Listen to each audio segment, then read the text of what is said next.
It's time for high school football, presented by Sarshone Auto Group on Q92 and the Q92 Sports Network. The best Stark County football is heard right here all season long. Whether you're in a car, at home, or on the go, the action is live on Q92 and streaming on the Q92 Facebook page, X, and our YouTube channel. Now, let's take you live to the stadium and our broadcast team for tonight's kickoff on Q92 and the Q92 Sports Network. Here they go! Touchdown!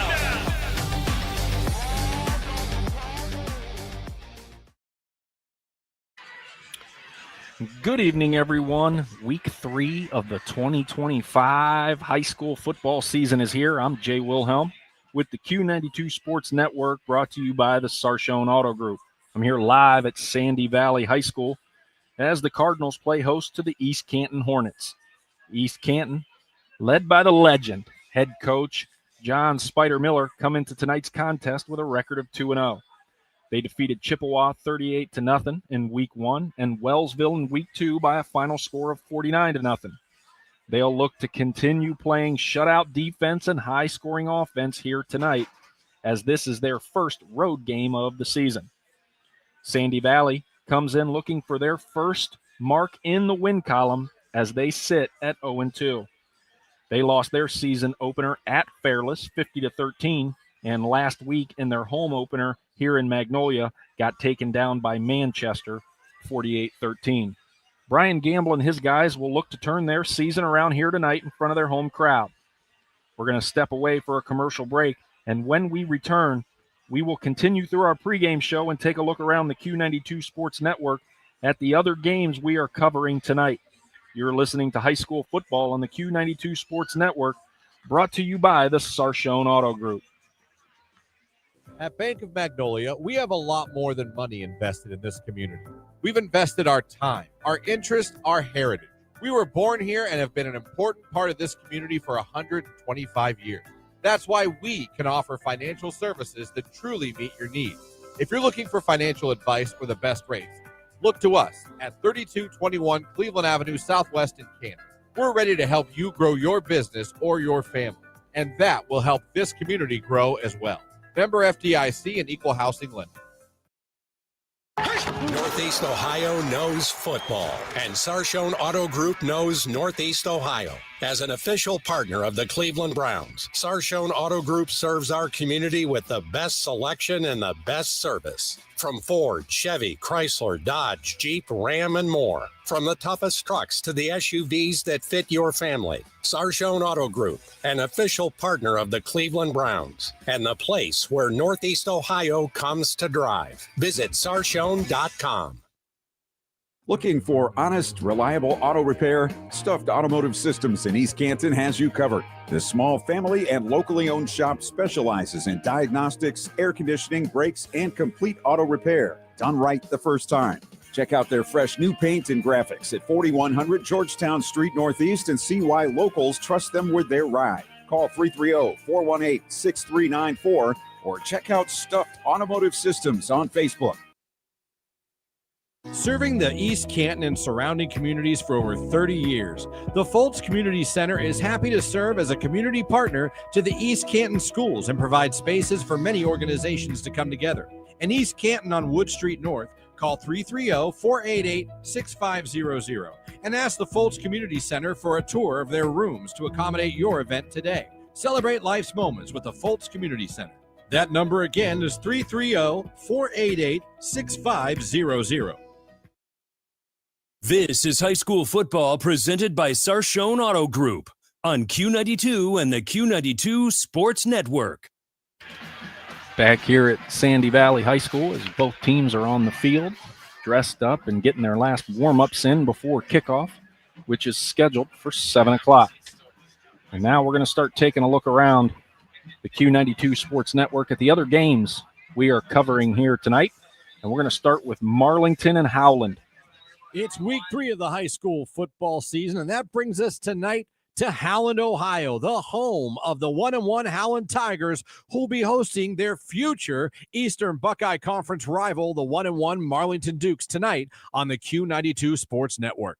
The Dukes committed tonight's game with a 1-1 record. After a win in Week 1 over Warrensville Heights, the Dukes were beat down by the Northwest Indians in Week 2. They'll look to bounce back with their freshman quarterback, Tyler Walder, who's completed 24 of 40 attempts for 287 yards and 2 touchdowns on the young season. At receiver, it's all about Cameron Evanich. The junior is off to a great start this season with 13 catches, 224 yards, and 2 touchdown receptions, along with a rushing TD. Coach Cardinal will be leaning on his junior wide receiver to help. As far as the Howland Tigers go, they came up with a victory Week 1 against Niles on the road, then came back home and lost big time to Geneva last week, 56-21. Howland will be leaning on their senior running back, DeVay Hanzu. He's the cowbell for this offense. Howland will also be trying to get the ball to their receivers, Josh Jarvis and Carter Nielsen. Howland brings back a veteran team with 10 starters on offense and 7 on defense. It's Marlington and Howland, a preview of the future of the EBC Conference. And you can hear it all tonight right here on the Q92 Sports Network. All right, that was Marlington and Howland, and now we're going to send it out as Orrville is taking on Canton Central Catholic. Welcome to Week 3 from Canton, Ohio. I'm Mike Dixon with Q92 Sports Network. High school football presented by Charshone Auto Group. The 1-1 Orrville Raiders take on the 0-2 Canton Central Catholic Crusaders. The Raiders come into Canton off a Week 2 loss to West Holmes 28-20. Leading the way for Orrville is 6'5" wide receiver Braylon McDuffie and junior running back Parker Hostetler lead the way in this dual threat offense. In Week 1, the Raiders' defense smothered the Worcester offense, but in Week 2, they struggled to contain a dual threat quarterback. With losses to Perry in Week 1 and Mogador in Week 2, this young Crusaders team is going into Week 3 hungry for their first win, sitting at 0-2. Leading the way for Central Catholic is QB Brock Borquin and a stable of running backs led by Kenny Stroud. On the defensive side of the field, Brock Abbott, 6-foot senior at linebacker and team captain, and free safety Tyler Cook. The stands are full, the lights are on. Week 3 is ready to kick off. Orrville, Canton Central Catholic, 7 p.m. kickoff on Q92 Sports Network, presented by Charshone Auto Group. Thank you, Mr. Dixon, and we're going to step away again for another commercial break. When we come back, we will continue our game previews from around the area. You're listening to high school football on the Q92 Sports Network, brought to you by the Sarshone Auto Group. Looking for a new opportunity? Mideast Trucking, family-owned and operated since 1973, is hiring. We're proud to serve the oil field, hauling rigs, and heavy equipment across the region. We're now hiring general laborers, equipment operators, and CDL Class A drivers. Stop by and apply in person at 831 West Nassau Street in East Canton, or message us on Facebook today. Join the Mideast Trucking family, where hard work drives success. That's Mideast Trucking in East Canton. Northeast Ohio knows football, and Sarshone Auto Group knows Northeast Ohio. As an official partner of the Cleveland Browns, Sarshone Auto Group serves our community with the best selection and the best service. From Ford, Chevy, Chrysler, Dodge, Jeep, Ram, and more. From the toughest trucks to the SUVs that fit your family. Sarshone Auto Group, an official partner of the Cleveland Browns, and the place where Northeast Ohio comes to drive. Visit sarshone.com. RG Drag, Stark County's premier career center, offers programs that prepares its students at the high school level for careers and continued education beyond high school. Upon completion, RG Drag students have an immediate opportunity to obtain a well-paying job in many exciting career fields. We offer everything from culinary, dental assisting, engineering, sports turf and landscape, welding, and so much more. Contact RG Drag to find a program and career that's the perfect fit for you. RG Drag, where careers begin. Peace of mind. It's one of the most important benefits that we can offer at Friends and Family Credit Union. Welcome to Family Secure Checking. It offers unrivaled security to protect your everyday finances and purchases, as well as comprehensive identity theft protection and reimbursement coverage, credit file monitoring, benefits for travel, shopping rewards, and a cell phone protection that includes repair or replacement for up to 4 phones on your cell phone plan. It's time to bring a friend into the family. This is high school football presented by Sarshone Auto Group on Q92 and the Q92 Sports Network. Back here in Magnolia at Sandy Valley, and they are currently at the 50-yard line doing the coin toss and the captain's greetings. And now we're going to head over to Canton South as my buddy Mike Voorhees is going to be on the call there as they face Akron East tonight. Good evening, everyone, and welcome to Breck Buehler Stadium inside Canton South High School for the matchup between the 1-1 Akron East Dragons and the 1-1 Canton South Wildcats. For Akron East, this is their third straight road game to open the season. Week 1, the Dragons defeated Bedford 20-6, and then last week lost to a strong Nordonia team 39-7. They are led by senior defensive back duo Terrell Wharton Jr. and Dante Swain Jr. This duo has more than a dozen college scholarship offers between the two, and they make opposing quarterbacks think twice throwing at them. For Canton South, this is their third straight home game to open the season. Week 1 was a win over Field 42-16, and last week they fell to CVCA 42-14. For the Wildcats, it's been Therese Conley, Nolan Bonner, Brody Beagle, and Diego Bautista leading the offense. And when they are clicking, look out. Who will pick up their second win tonight? Will it be Akron East or will it be Canton South? You can find out live on the Q92 Sports Network as myself and my broadcast partner, Robert Coleman, will have the call. Pre-game is at 6:30. Kickoff is at 7. For Q92 Sports, I'm Mike Voorhees. Thank you, Mike. And we're going to keep it moving as the next preview is Perry versus Warren tonight.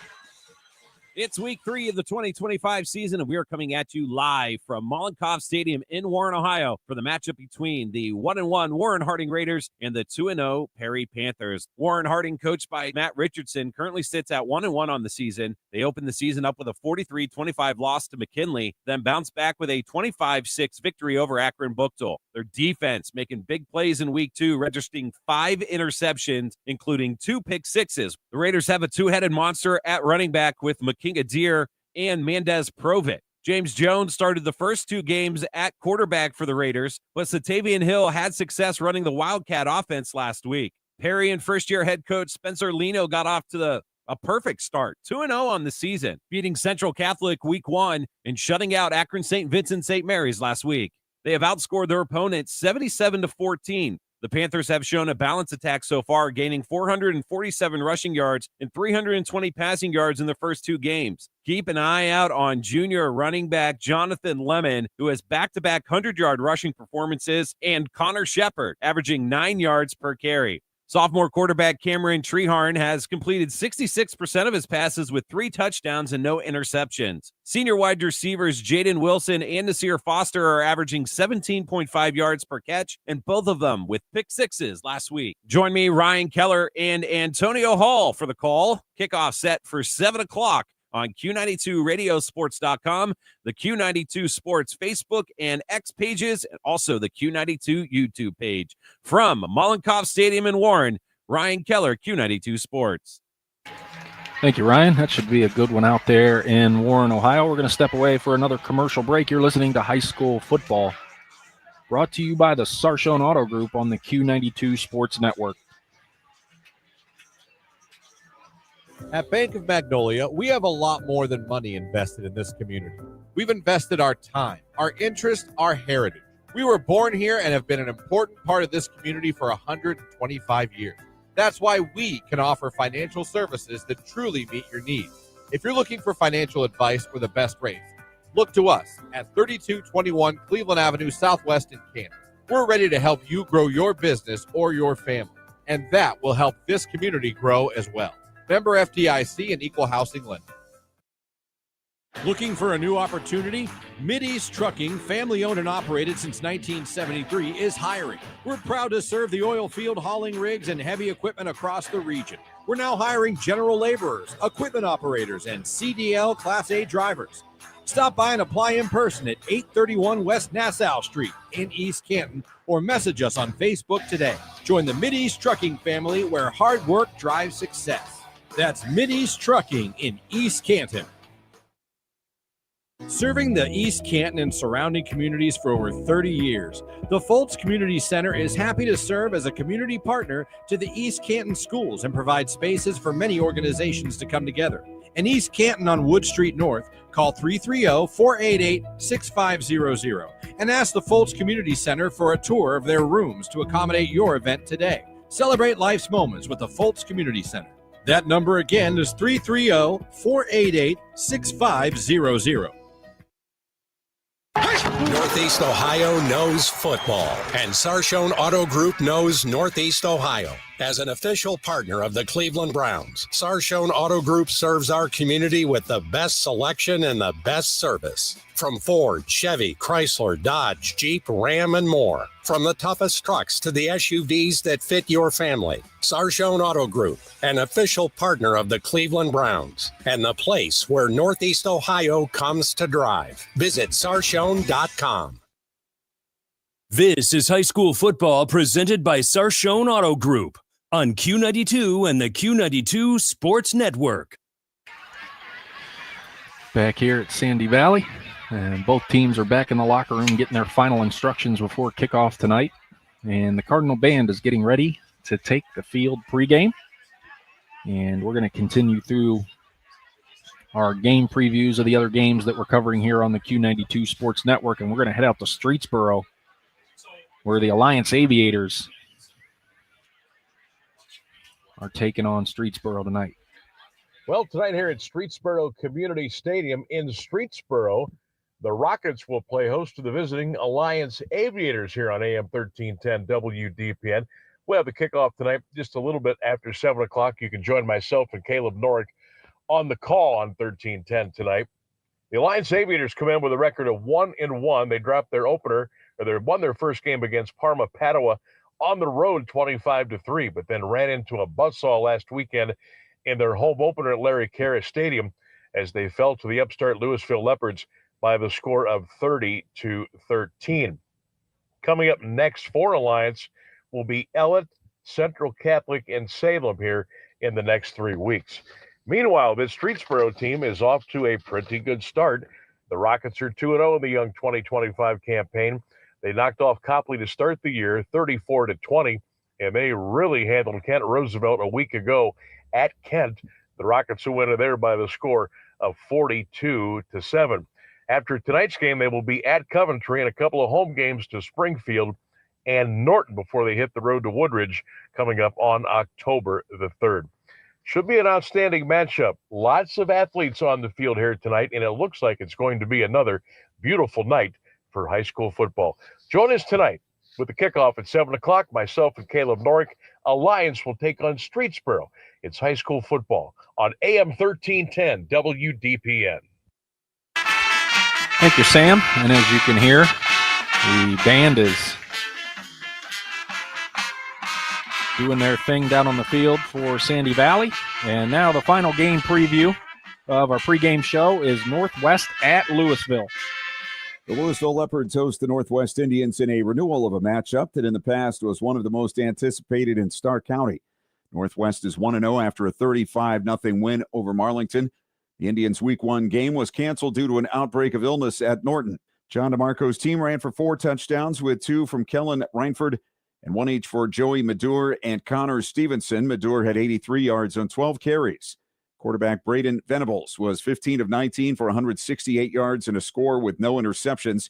DeMarco is facing his former school where he was head coach from 2010 to 2018, compiling a record of 65-29. Louisville is 2-0 with wins over New Philadelphia and Alliance. The Leopards held the Aviators to 233 rushing yards and 13 points last week after shutting out the Quakers. The leading rusher is quarterback Gabe Stauffer with 152 yards and 2 touchdowns. Stauffer has completed 21 of 29 passes for 291 yards, 3 TDs, and no picks. He was 10 of 11 against New Philadelphia. Luke Seaman scored a defensive touchdown that night on a 55-yard interception return. This will be the 4th consecutive season these teams meet in Week 3. They split 10 games as NBC rivals from 2000 to 2009. Northwest has won 2 of the previous 3 after losing the first game 16-6. Northwest won 35-28 last year. It will be Northwest visiting Louisville. I'm Clinton Scroggs for Q92 Sports. Thank you very much. Thank you, Clint. And now we're going to step away, hopefully for just one more time. And then when we come back, I had a chance to spend time with both coaches down on the field pregame, and we'll hear what they had to say. You're listening to High School Football on the Q92 Sports Network, brought to you by the Sarshone Auto Group. We ask that everyone please rise. Looking for honest, reliable auto repair? Stuffed Automotive Systems in East Canton has you covered. This small family and locally owned shop specializes in diagnostics, air conditioning, brakes, and complete auto repair. Done right the first time. Check out their fresh new paint and graphics at 4100 Georgetown Street Northeast and see why locals trust them with their ride. Call 330-418-6394 or check out Stuffed Automotive Systems on Facebook. At Bank of Magnolia, we have a lot more than money invested in this community. We've invested our time, our interest, our heritage. We were born here and have been an important part of this community for 125 years. That's why we can offer financial services that truly meet your needs. If you're looking for financial advice for the best rates, look to us at 3221 Cleveland Avenue Southwest in Canton. We're ready to help you grow your business or your family, and that will help this community grow as well. Member FDIC and Equal Housing Lender. Hey, sports fans, want the latest local sports news, game photos, coach and player interviews, and live play-by-play coverage? Then follow Q92 Sports on social media now. We're on Facebook, Instagram, X, Threads, YouTube, and SoundCloud. Like, follow, and subscribe today. Catch the highlights, relive the moments, and stay connected to your hometown teams. Q92 Sports, your home for everything local sports. Real teams, real action, real coverage. Follow Q92 Sports on social media. Looking for your home for local sports? Head over to Q92Radiosports.com, the official website of Q92 Sports Network. Catch every live broadcast of high school games and Mount Union sports. Stay up to date with the latest local sports stories. Check scores from around the area and never miss a game with our full broadcast schedule. It's everything sports all in one place. Q92Radiosports.com, your local sports connection. This is high school football presented by Sarshone Auto Group on Q92 and the Q92 Sports Network. Back here in Magnolia as the national anthem just finished up. And our game previews are finished up. And like I mentioned, I had a chance to spend a quick moment with both coaches down on the field pregame. And this is what they had to say. We're going to start with the visiting coach, John Spider Miller of the East Canton Hornets. This is Jay Wilhelm with Q92 Sports. I'm here with East Canton head coach Spider Miller. Coach, team's off to a great start this year. You're going against a team that's struggled so far. How do you get the kids to not get too high, too low, keep their head where their feet is, and not get, look past an opponent that started out 0-2? No, we don't look past Sandy Valley. All you got to do is watch their game films. They played Fairless in Manchester, and they're phenomenal football teams. So we know what we're in for here tonight with Sandy Valley. They're well coached. Kids play hard, so we have to do the same thing. Absolutely. One thing on each side of the ball you need to do tonight to get to 3-0. We need to move the chains, whether we're running or throwing it. Hopefully the wind don't play a big factor in that, but also in defense, we got to swarm to the ball. That's what we have done the last 2 weeks, make tackles and get turnovers. And that's hard to do against Sandy Valley. Like I said, they're well coached. Absolutely. Coach, as always, thank you for the time and good luck tonight. Thank you very much. Always appreciate spending some time with Coach John Spider Miller. He was actually my strength and conditioning coach back at McKinley when I was in school, so I've known Coach Spider a long time. And next, we are going to hear what the home side had to say. Sandy Valley head coach Brian Gamble. This is Jay Wilhelm with Q92 Sports. I'm here with Sandy Valley head coach Brian Gamble. Coach, how's the overall health of the team coming into tonight? We had to battle a little bit of the flu a little bit earlier in the week, but I think we got our guys back and healthy. Overall, though, knock on wood, we're relatively healthy. Guys, going through a tough, first week and second week. I think our guys, really were resilient, though. Came back and, did a lot of stuff in the rehab, get themselves ready to go. And, most of our guys are pretty healthy. Nice. Looking for that first win in front of the home crowd tonight. What do you say to the guys for that balance, if anything at all? It's still early, so let's keep our heads up. But, hey, it's time to put that pedal to the floor. Our theme this week was, what fight your way out of the dark. Things happen in life. Things happen in sports, and things happen where they don't go your way sometimes, but what are you going to do? You're going to tuck your tail, or you're going to fight your way through it. So, our goal, I want to see if we can put together 4 quarters and fight our way out of the dark. Love that. I love that. Coach, as always, thank you for the time. Good luck tonight. Good luck the rest of the season. I appreciate you, man. Good. I thank you guys so much for all your coverage, everything you do here at the Valley, and go Cards. Appreciate it, man. That was Sandy Valley head coach Brian Gamble, another gentleman that's on the sidelines tonight that I've known for a long time. We were opponents in high school baseball and Class A ball, and I think we were even teammates on the all-county team, if I'm not mistaken, and his dad was our coach, so that was pretty cool. It's always cool to catch up with both of these coaches. It's almost become an annual thing for us because I covered this game last year. It was at East Canton. I believe Sandy Valley won handily, but that was the night when it right when the games ended. It started thunderstorming, and we kind of made it through, which was great. So now we're just waiting on both teams to head out. It looks like they both have come out of the locker room. If you've not been to Sandy Valley before, and you're sitting in the home side press box, it looks east to the locker rooms, which is about a football field away. So you can see them coming well before they get to the gates. And East Canton is almost to the entrance now. And I can see the Sandy Valley Cardinals are starting to make that final march to the field. We're a little under 4 minutes to go here until kickoff. And as I mentioned, East Canton comes in 2-0. And they've played shutout football so far this year. Week 1, 38-0 against Chippewa. And then week 2, 49-0 against Wellsville. But again, this is their first road game. And as you heard Coach Spider Miller say, they're not looking past Sandy Valley at all, because Sandy Valley is very young, number one, but they've had a very, very tough start to the season, especially with young guys on the roster, as they've had to take on Fairless at Fairless, which finished up 50-13. And then Manchester 48-13. So they're looking for their first win tonight, and they would love nothing more to do it in front of their home crowd, which also happens to be youth night, as they had the pregame festivities for all the youth football players and cheerleaders. So they're going to be looking to get in that win column for the first time this season. And Coach Spider Miller and his East Canton Hornets are going to be looking to stay undefeated and move to 3-0.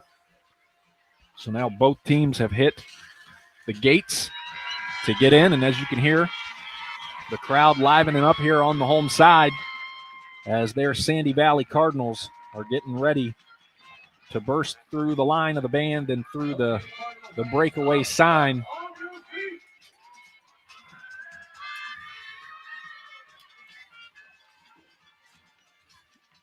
I'd like to thank you guys for spending your Friday night with us here. It's week 3. We say it every year already, week 3 already, but it truly feels like every year the season goes by quicker and quicker.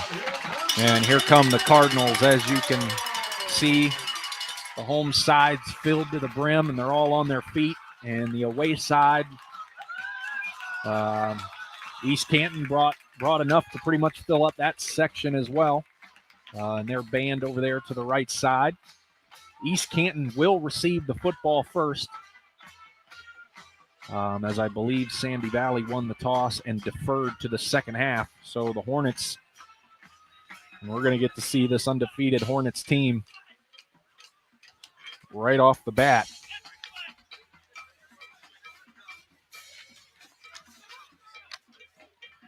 as we are about ready for kickoff. Also like to thank our sponsors, because without them, we would not be able to bring you 7 games across the Q92 Sports Network every week. And the Sandy Valley kicking team taking the field. And the East Canton return team getting their final instructions from their coach. East Canton's in the all whites with the blue helmets and the blue trim, blue numbers. Sandy Valley, red jerseys, gray pants, gray helmets with the red trim. Sandy Valley's going to be kicking it off from right to left.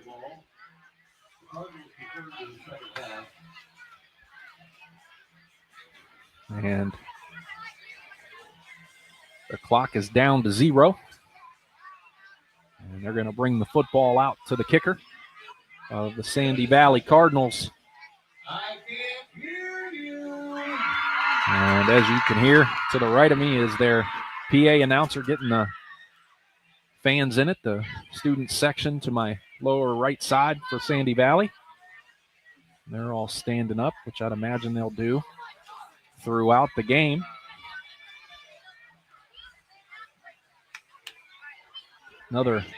Another beautiful night of high school football. We might actually get a legitimate fall this year. It's been feeling like that for the past week or two. And it looks like that's going to continue for the foreseeable future. The ball's teed up. Both teams are ready to go. The 2-0 East Canton Hornets against the Sandy Valley Cardinals. And it's a little short kick off to the left, and it's going to bounce at the 20 and roll out of bounds, which will be a procedural call, kind of done on purpose. And we will get to see this high-powered East Canton offense for the first time to start the game. And they're going to get to start this drive from their own 35-yard line, led by senior 5'11", 146-pound quarterback Owen McCroskey.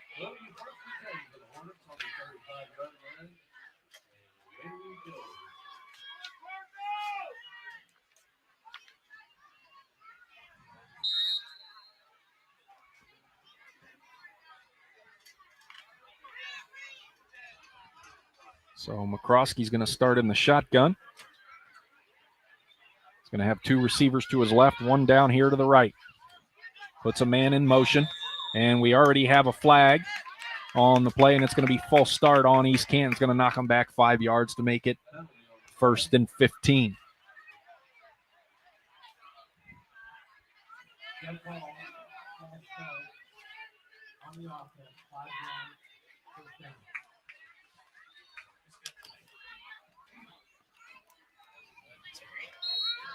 We're going to try this again.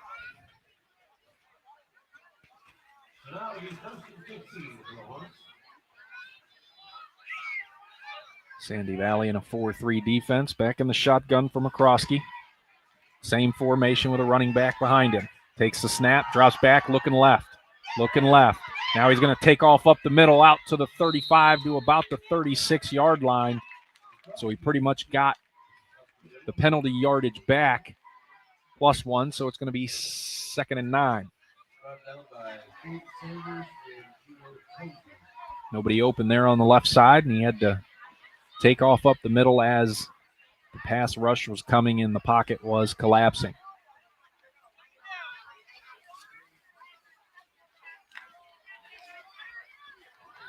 McCroskey's going to stay in the shotgun, going to have those 2 receivers up to the left, 1 down here to the right. Puts a man in motion. Takes the snap, hands it off. Running back breaks 1 tackle up to about the 38, 39-yard line. as that was Dylan Anderson on the carry. He is a senior, 5'9", 170-pound running back, and it's going to bring up 3rd and 6 for the Hornets from their own 39-yard line.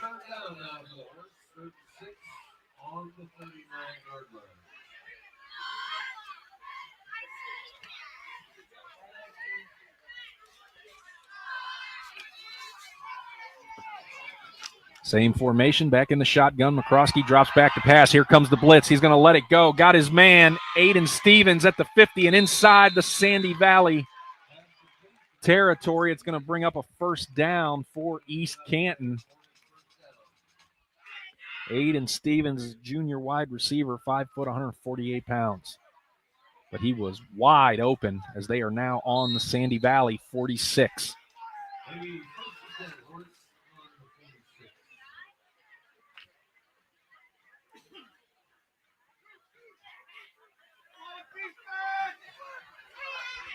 Back in the shotgun for McCroskey. 4 receiver set. Takes the snap, pitches it to Kanan Pollard, who was coming off on the sweep in front of him, and he gets down to about the 40-yard line. It's going to bring up 2nd down for East Canton as they are on the drive. They are down to the Sandy Valley 40-yard line. It's going to bring up 2nd and about 4. 2nd and 8. 2nd and 8, sorry. 2nd and 8. Krosky back in the shotgun. This time he's got 3 receivers to his left, 1 down here to the right. Takes the snap, and he's going to hand it off again to see. That was Anderson again up the middle. Got maybe 2. That's going to bring up 3rd and 2. 9:35 to go here in the first quarter. No score. East Canton driving into Sandy Valley territory. Another 3rd and short for the Hornets.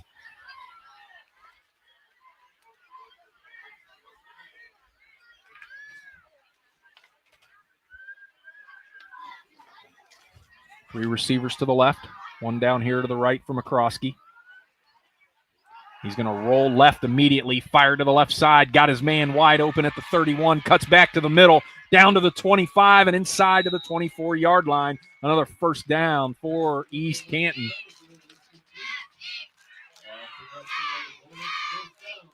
And that was James Stubblefield on the reception. Stubblefield is a 5'8", 135-pound senior wideout for the Hornets. And they are 1st and 10 from the Sandy Valley 24-yard line. 4 wide, 2 to each side for McCroskey. He's got Anderson in the backfield with him. And we got another flag on the play, and it's going to be another false start on East Canton. It's going to knock them back 5 and make it 1st and 15.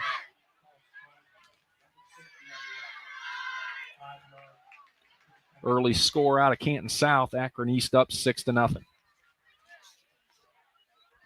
Try to keep you guys updated on the other games around the area as they come in.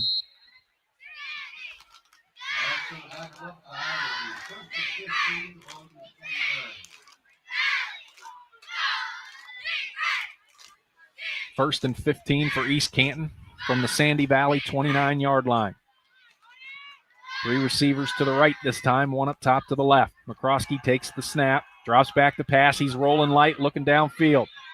Looking, nothing, so he's going to tuck it and run it out of bounds at about the 30, 29-yard line. We'll see where they mark it. That's going to bring up 2nd down for the Hornets.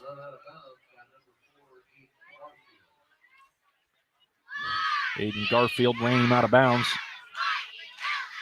for Sandy Valley.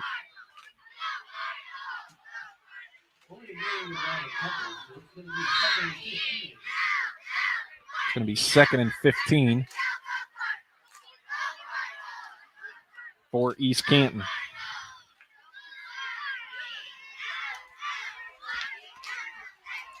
Back in the shotgun, 2 receivers to the right. He's going to pitch it to Anderson. Goes left, tries to cut it upfield, no doing. Inside the 30, but that's going to bring up a 3rd and long for the Hornets as their own false starts have got them behind the chains here late in this drive. 3rd and 14 from the Cardinal 28-yard line.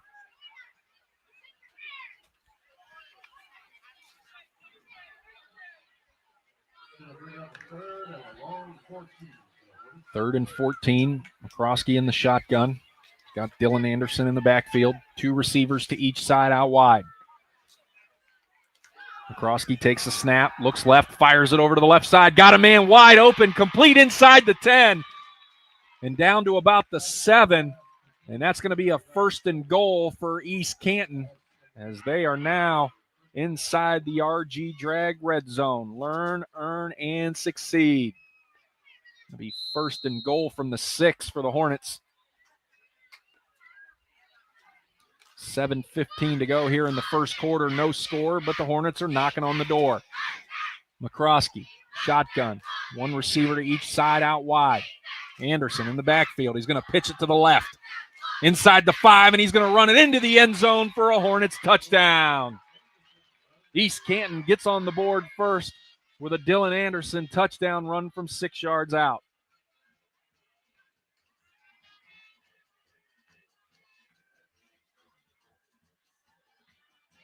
Extra point still to come.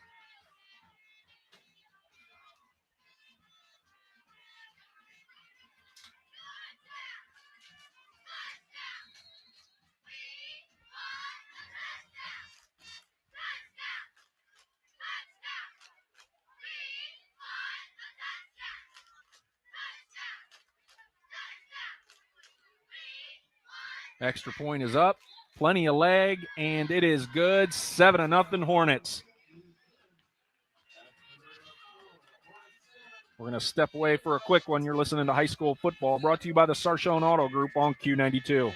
RG Drag, Stark County's premier career center, offers programs that prepares its students at the high school level for careers and continued education beyond high school. Upon completion, RG Drag students have an immediate opportunity to obtain a well-paying job in many exciting career fields. We offer everything from culinary, dental assisting, engineering, sports turf and landscape, welding, and so much more. Contact RG Drag to find a program and career that's the perfect fit for you. RG Drag, where careers begin.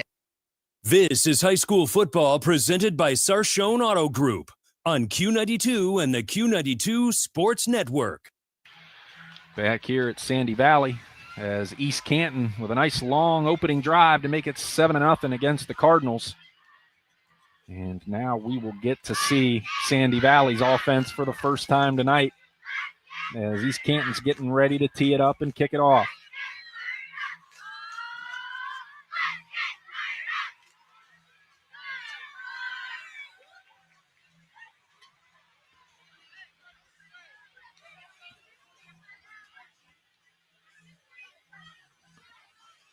Starting quarterback for Sandy Valley is going to be junior, 6'3", 170-pound Caleb Dubner.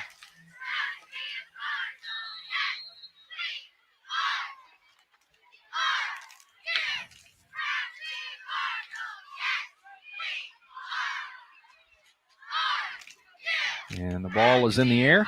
It's going to be fielded at about the 15-yard line. Out to the 25. Up the right side, out to the 30. Flag on the play as it gets tackled at the 31-yard line.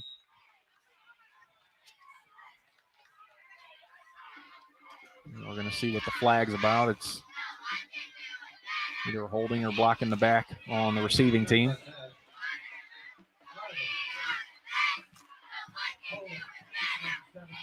Yep, it's going to be holding on Sandy Valley, which is going to knock them back 10 yards. They'll start deeper in their own territory, because I believe they're going to start from their own 20-yard line. But it'll be 1st and 10 for the Cardinals. See if they can answer that long drive by East Canton. 6:57 to go here in the first quarter, 7-0 East Canton over Sandy Valley. Shotgun formation for Dubner. He takes a snap, hands it off to his running back, who goes up the right side, breaks free out to the 26, to the 27-yard line. I believe that was Natch Overly on the carry. Junior, 5'7", 760-pound running back for the Cardinals. That's going to bring up 2nd and 4 after a 6-yard gain. Dubner in the shotgun, 2 receivers to each side. He's got Overly in the backfield with him. Fires it off to the right immediately, complete to his receiver, but I believe that was right at the line of scrimmage. Gino Tosi on the reception there for the Cardinals. It's going to bring up 3rd down as he got nothing.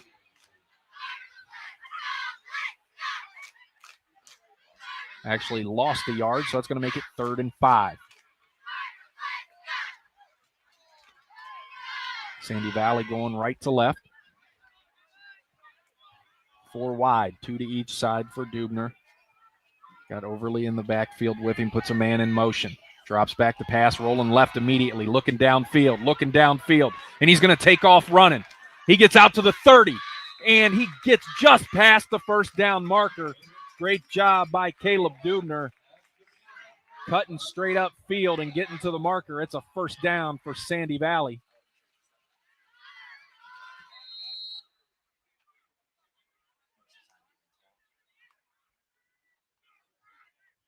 They are out to their own 33-yard line. This time we got 3 receivers up top to the right, 1 down here to the left. Dubner takes the snap, hands it off to Overly. Gets hit immediately at the line of scrimmage, and that's going to bring up 2nd and 10.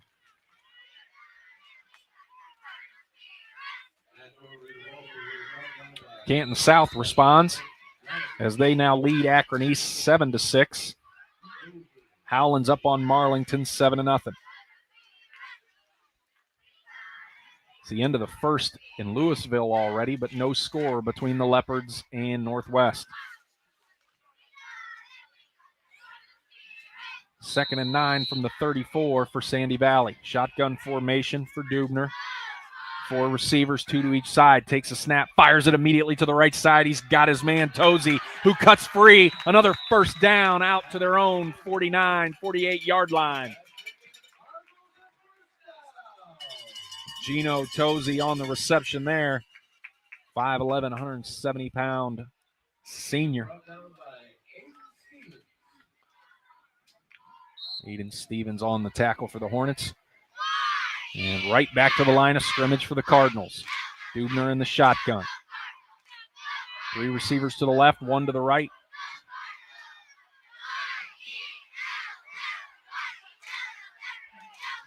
Gets the call from the sidelines. Going to stay in the shotgun with Overly in the backfield. He's going to hand it off to Overly, who couldn't get a grip on the football, and he's drilled 2 yards deep. Maybe even more than that.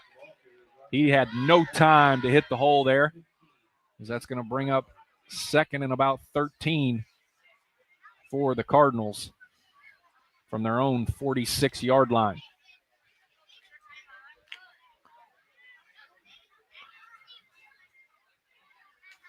Streetsboro up on Alliance 7-6. Back in the shotgun here with Dubner. 2nd and 13 from their own 46-yard line, puts a man in motion. Takes the snap and rolls left immediately, looking downfield, fires it to the left side, got his man at the 49, and that's Gino Tosi again, who powers his way across the 50 to the East Canton 49-yard line, and that's going to bring up 3rd and 8.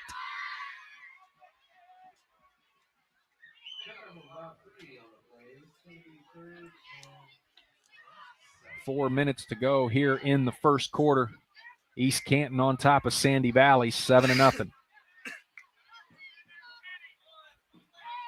This time Dubner's going to have 3 receivers up top to the right, 1 down here to the left. It's in the shotgun. Overly in the backfield, takes the snap, rolls right, looking downfield. He's going to tuck it and run to the left side, down to the 40, down to the 30, and he's going to be run out of bounds. Another Cardinal 1st down. Great job by Dubner reading the defense. Nobody was over to the left side, so he took advantage of it. It's going to be 1st and 10, Sandy Valley at the East Canton 30-yard line. They're going to say down to the 28, actually. So we got an extra 2 yards stretching it out there.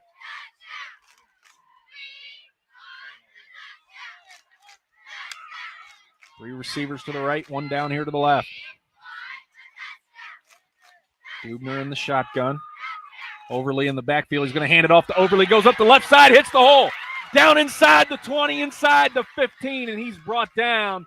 Another Cardinal first down, and they have a 1st and goal as they have now entered the RG Drag red zone. Learn, earn, and succeed. 1st and goal. Cardinals looking to respond. Or no, it's 1st and 10 from the 13. So they can still technically get another first down if they can get it down to the 3. Dubner in the shotgun. 4 receivers, 2 to each side. Puts a man in motion. It's Chase Helwig. Handed off to Overly. Goes up the right side. Tries to stretch it out wide. Cuts it back inside. Touchdown, Sandy Valley. As they have answered the East Canton touchdown with one of their own.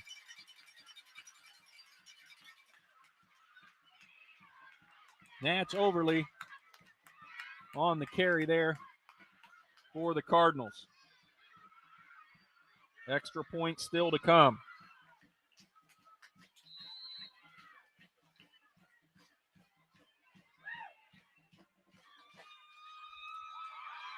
Extra point is up. Plenty of leg, and it is good, and we are knotted at 7.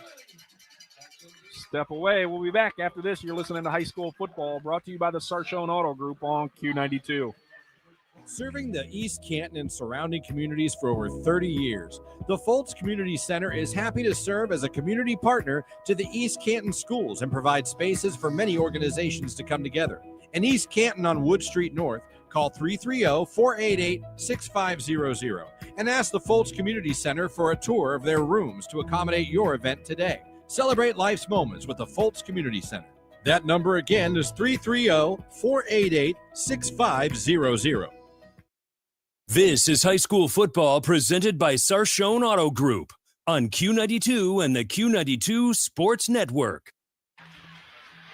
1 offensive possession for each team, 1 rushing touchdown for each team. We're knotted at 7 here at Sandy Valley.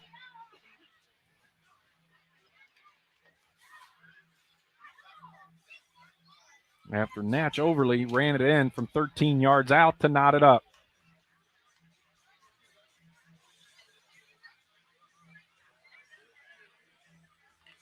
And now it'll be East Canton's turn.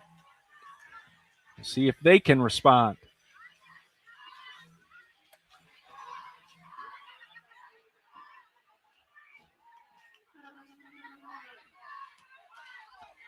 Ball is short and in the air again. This time it's going to be fielded at the 25. Out to the 30.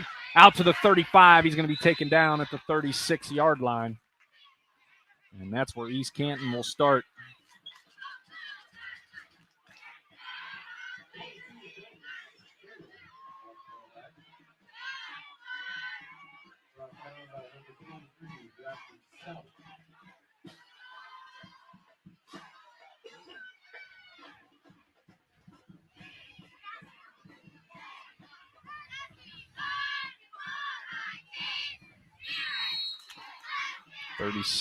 Yep, 36-yard line. 1st and 10, 3:01 to go here in the first quarter.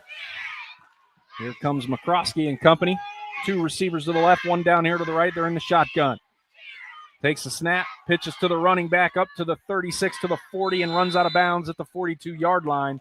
And we're going to have a flag on the play.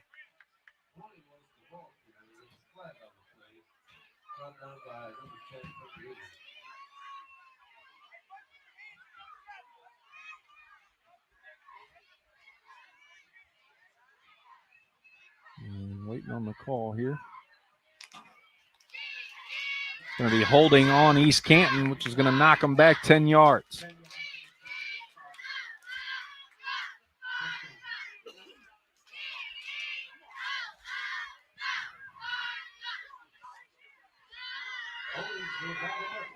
So that's going to bring up 1st and 20 from their own 26-yard line. It's the 3rd offensive penalty for East Canton. This was the 10-yarder. The 2 previous were false starts. And there's going to be a flag. I believe that's going to be offsides on Sandy Valley, which is going to give East Canton 5 yards back, make it 1st and 15. from their own 31-yard line.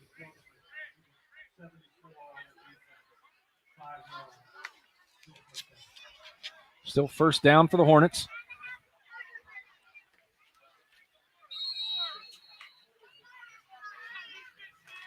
Marlington and Howland are now knotted at 7 with 3:44 to go in the first quarter out there.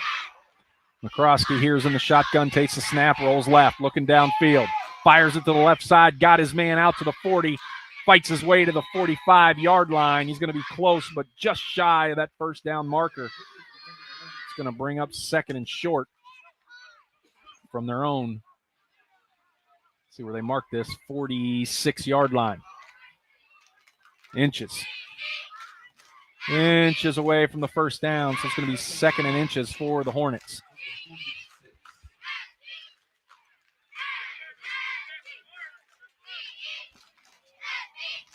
Two receivers, one to each side. McCroskey in the shotgun, and he's going to hand it off to his running back, runs it right up the middle, gets tackled right at the 50-yard line, but enough for the first down, and that'll move the chains for the Hornets. 7-7, 2:35 to go here in the first quarter. East Canton and Sandy Valley knotted up.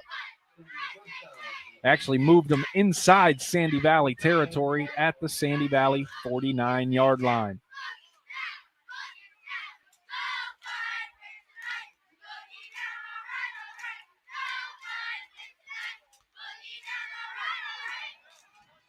Two receivers to the left, one down here to the right. East Canton going left to right. Drops back to pass. McCroskey fires to the right side, got his man. And he dives forward to about the 42-yard line of Sandy Valley, and that was Aiden Stevens on the reception.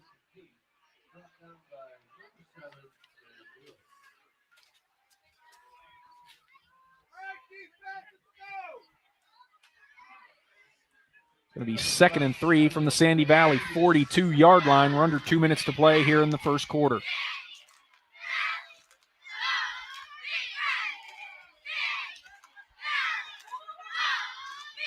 Two receivers to the right, one to the left. Pitches it to the running back who goes up the right side down to about the 36. And there's a fumble on the play, but the ref is going to say he was down by contact. Right in front of Coach Gamble and the Sandy Valley bench by not even a yard. And that was enough to move the chains for East Canton. It's going to be another first down from the Sandy Valley 37.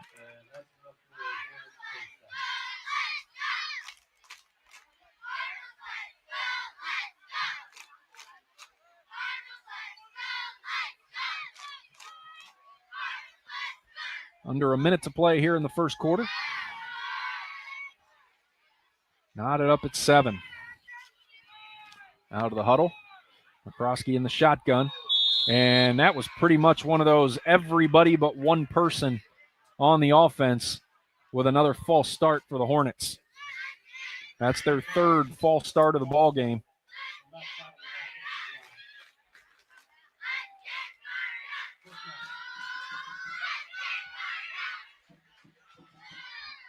.44 seconds to go here in the first quarter.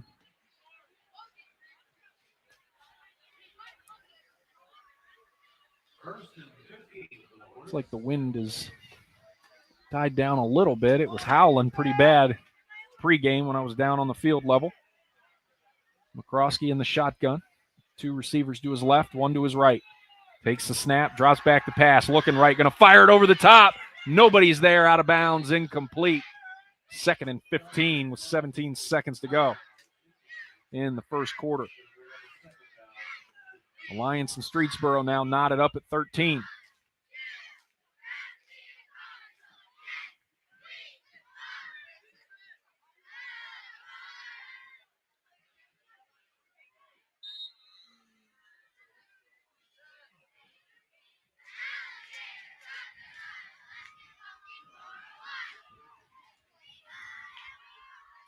.17 seconds to go. Shotgun formation again for McCroskey. And Sandy Valley jumped off sides, 3 or 4 guys that time. And that's going to give East Canton those 5 yards back. So it's now going to be 2nd and 10 from the Sandy Valley 37-yard line.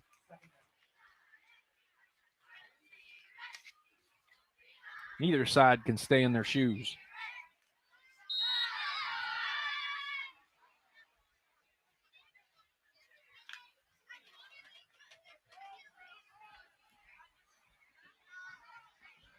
Krosky, shotgun formation, takes the snap, hands it off. Running back straight up the middle, Anderson down to about the 31, 32-yard line. It's going to bring up 3rd and about 5. And that's going to be the end of the first quarter as we are knotted at 7 here in Sandy Valley. You're listening to High School Football, brought to you by the Sarshone Auto Group on the Q92 Sports Network.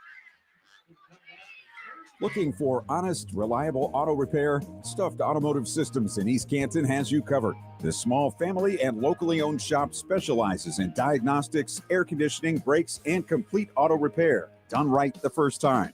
Check out their fresh new paint and graphics at 4100 Georgetown Street Northeast and see why locals trust them with their ride. Call 330-418-6394 or check out Stuffed Automotive Systems on Facebook. This is head coach Spider Miller from East Canton High School, home of the Hornets. You're listening to High School Football on the Q92 Sports Network. This is High School Football presented by Sarshone Auto Group on Q92 and the Q92 Sports Network. Back here for the start of the second quarter as East Canton and Sandy Valley are knotted up at 7 apiece, and East Canton's on the march again.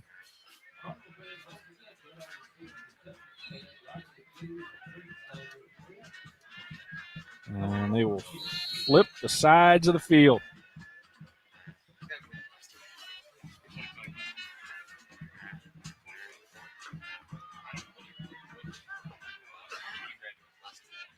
Yes, here we go. McCroskey's now going right to left. Shotgun formation on 3rd and 4. Fires it to the right side, complete to his man. Breaks one tackle, but doesn't break the second one, and he's going to be about a yard short. That's going to bring up 4th down for East Canton.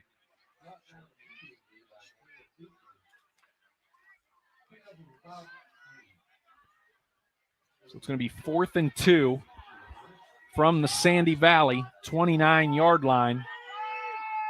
And East Canton's going to go for it. 4th and 2 from the Cardinal 29. Shotgun formation. McCroskey takes the snap, pitches it to the right to Anderson.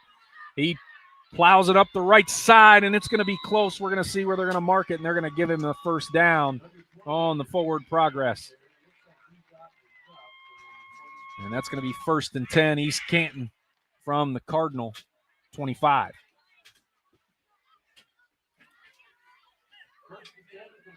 $11:10 to go until halftime. We got a tie score here in Magnolia.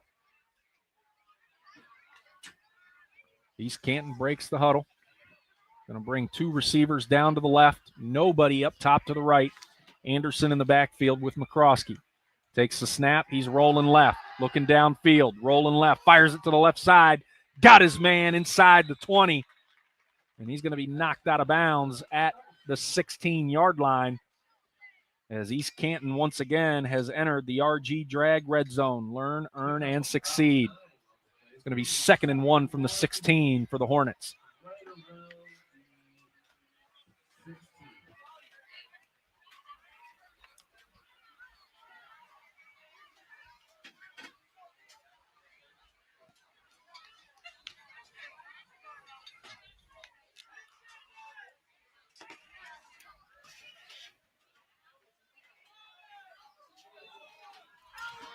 Krosky in the shotgun, takes the snap, another pitch to Anderson to the left side this time. Gets outside to the corner, inside the 10, and he's going to be knocked out of bounds. And they're going to mark him out at the 9, but that's going to be a 1st and goal again for the East Canton Hornets, as that was enough to get the 1st down.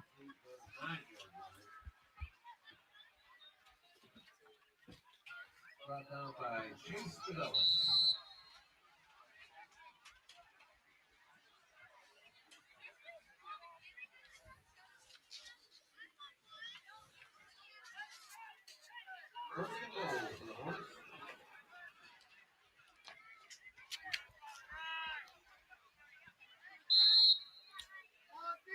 we are now under 10 minutes to play until halftime. Two receivers this time will go up top to the right. Anderson in the backfield with McCroskey in the shotgun. Takes the snap, fakes the pitch to Anderson, rolls right. Fires it over the middle, got a man wide open for the Hornet touchdown.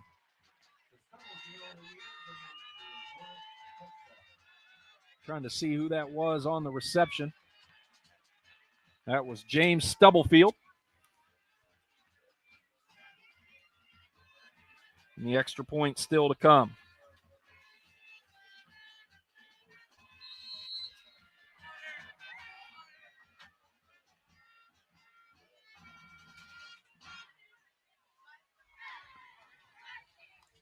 Extra points up. And it is no good. He pushed it off to the right. So it's going to stay 13-7 East Canton.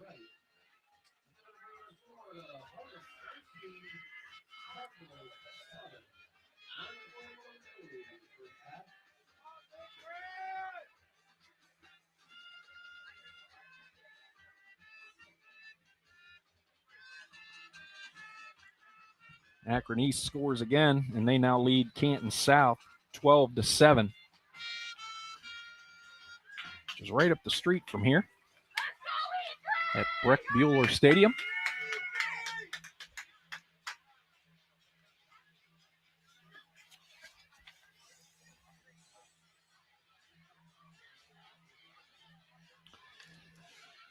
Two offensive drives for East Canton. 2 touchdowns. And now it's Sandy Valley's turn, as this will be their second offensive possession of the ball game. 9:41 to go until halftime. They trail 13-7.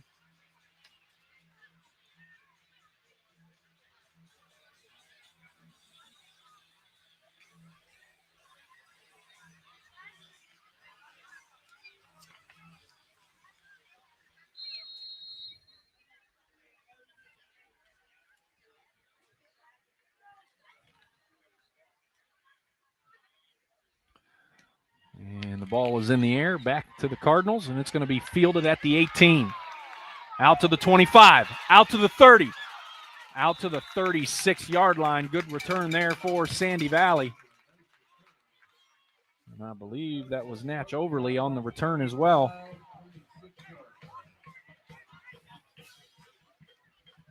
Their do-it-all shifty running back. Nice return. Gets them out to the 36-yard line, 1st and 10. 9:35 to go until the half. Sandy Valley trails 13-7. Dubner back in the shotgun. Now they're going left to right. 2 receivers to the left, 1 down here to the right. Takes the snap, and he's going to quarterback draw immediately, and he's going to be swarmed under in the backfield,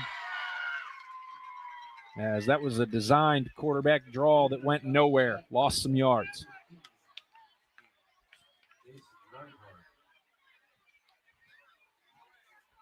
Back to the 32-yard line, so it's going to be 2nd and 14.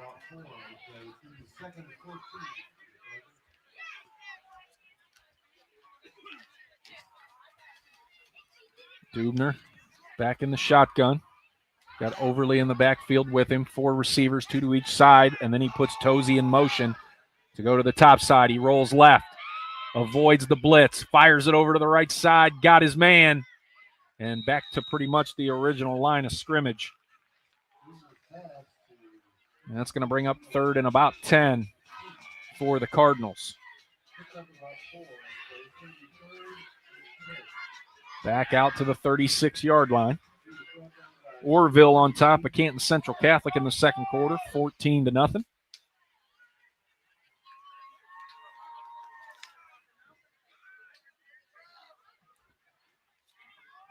Dubner in the shotgun. East Canton this time, they jumped off sides, which will give Sandy Valley 5 yards. And it goes from a 3rd and long to a 3rd and medium. Again, both sides, their lines are just not staying still. Quite a few offsides, quite a few false starts in the ball game here tonight. So a more manageable 3rd down for the Cardinals. Dubner in the shotgun. 4 receivers, 2 to each side. Takes the snap, looking left, fires it to the left side.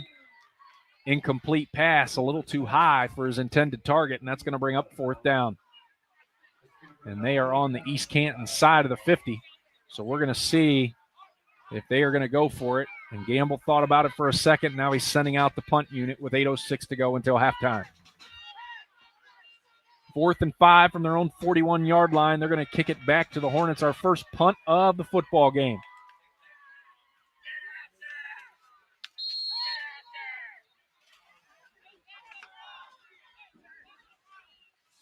Two standing back deep for the Hornets. High punt to the right side. It's going to be fielded at the 31 and gets it all the way out to about the 38-yard line. That was Stubblefield on the return for the Hornets. 8:01 to go here in the second quarter. East Canton with a 13-7 lead and got the football back.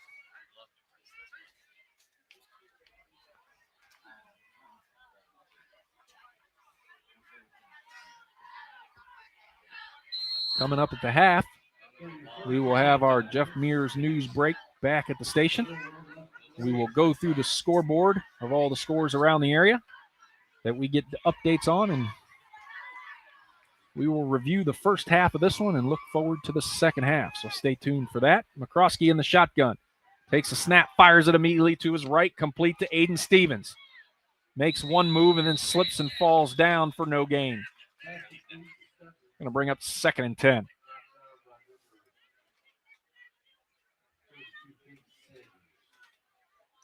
Again, you're listening to High School Football, brought to you by the Sarshone Auto Group on the Q92 Sports Network. 7:35 to go here in the second quarter. 2nd and 10, Hornets are on their own 38-yard line.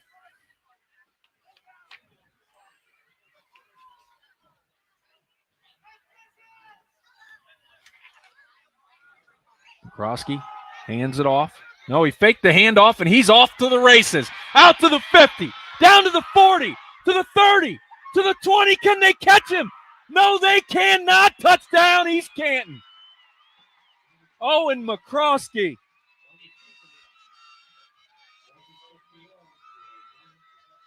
Big time touchdown run as he tucked it away after the fake handoff and took it 62 yards to pay dirt.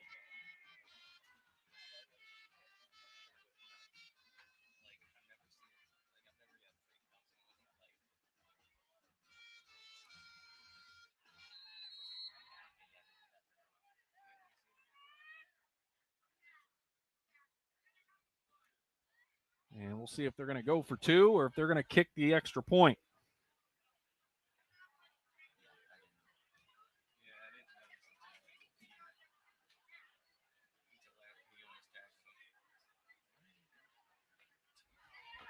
Shotgun formation as they're going to go for it. Up 19-7.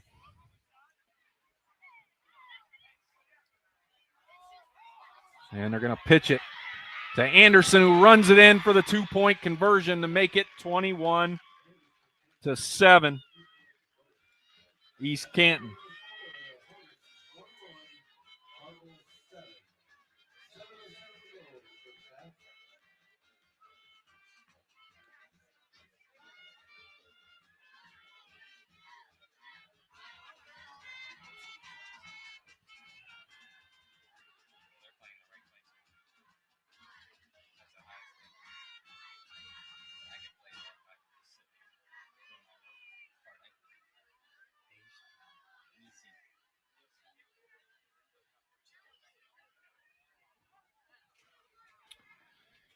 So 7:07 to go here in the first half. East Canton leads 21-7.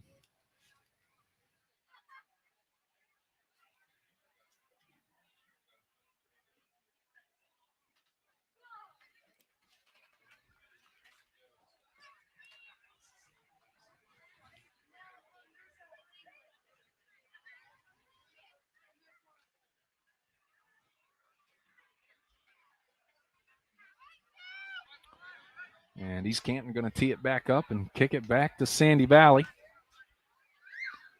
7:07 to go until halftime.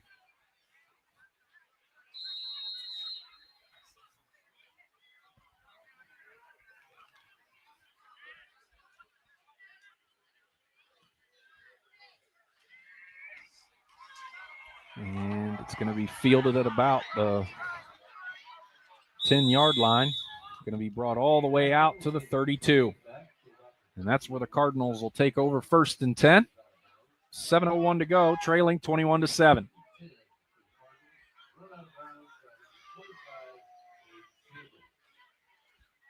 Aiden Campbell again on the tackle for East Canton.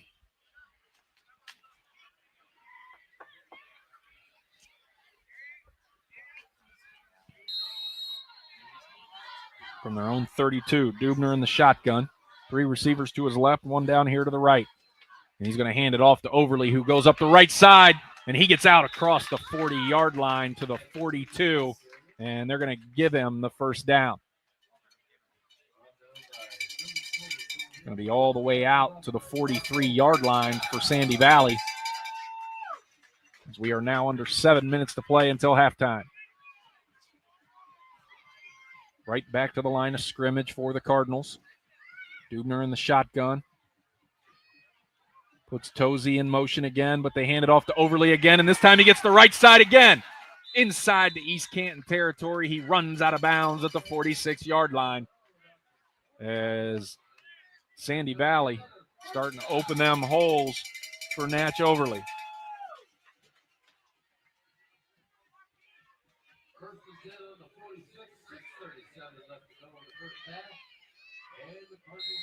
Right back to the line of scrimmage, no huddle for Sandy Valley. 3 receivers to the left, 1 to the right. Dubner in the shotgun. Overly again. Bumps into the line of scrimmage and gets maybe a yard. As he had nowhere to go, those holes filled up quick. It's going to bring up 2nd and 9 from the East Canton 45-yard line.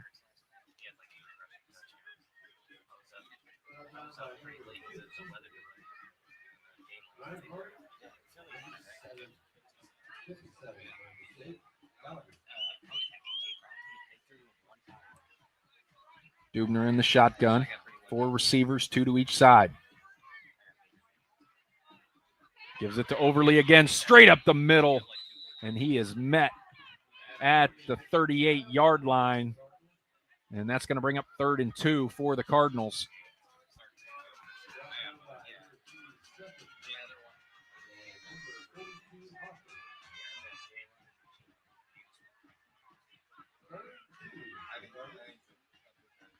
Shotgun formation for Dubner.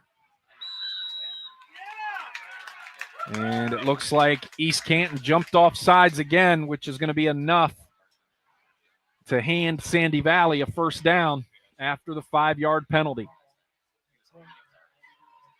So it's going to be 1st and 10 Cardinals.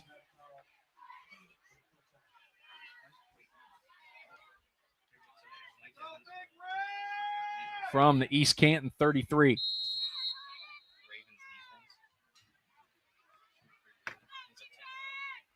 Dubner takes a snap, runs it immediately up the middle on the quarterback draw, breaks free inside the 20, and he's going to be buried under at the 14-yard line. And that's going to be another first down for Sandy Valley as they have now moved into the RG Drag red zone. Learn, earn, and succeed. 5:20 to go until halftime. Sandy Valley knocking on the door.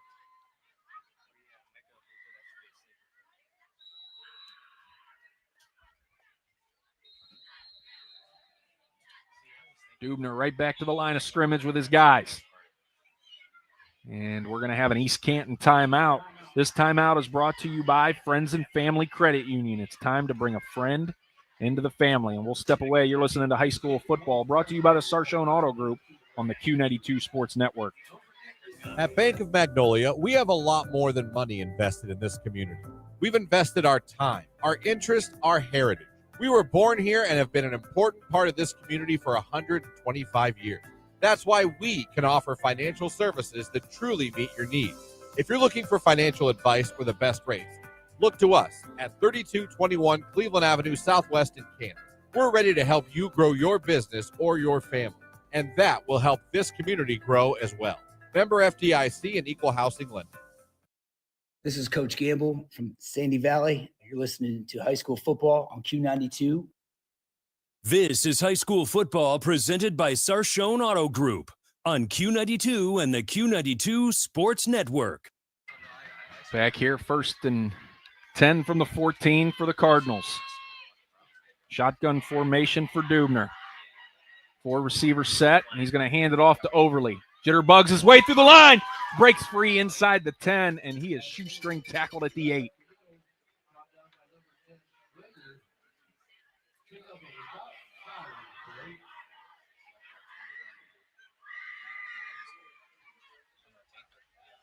So 2nd and 4 from the 8-yard line for the Cardinals.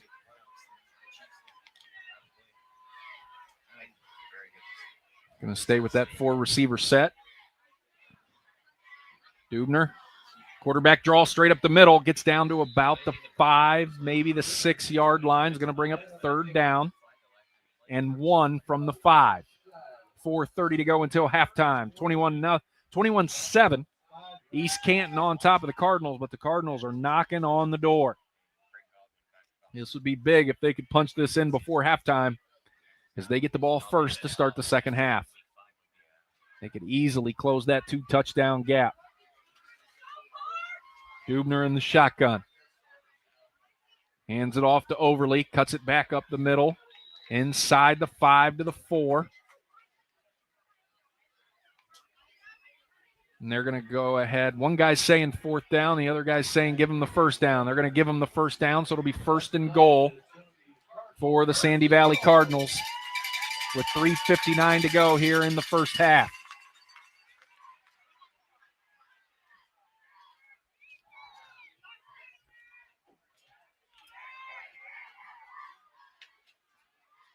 Shotgun for Dubner, and what do we got here? We got a official's timeout.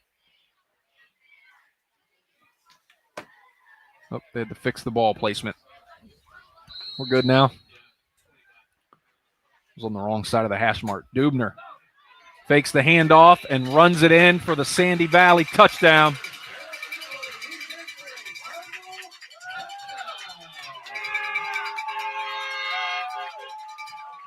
Extra point still to come.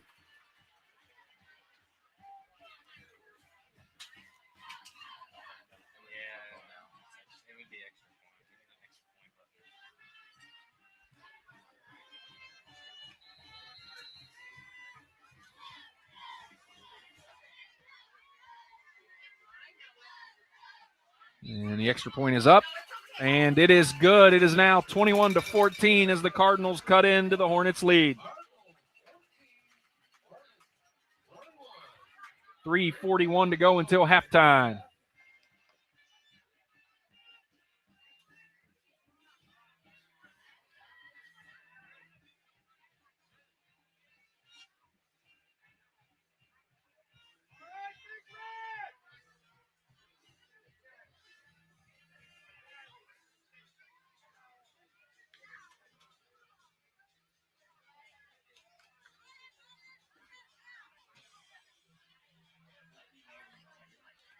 Okay.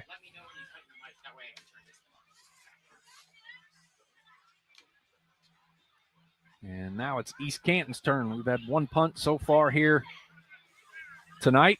Sandy Valley would love for East Canton to have to do that now.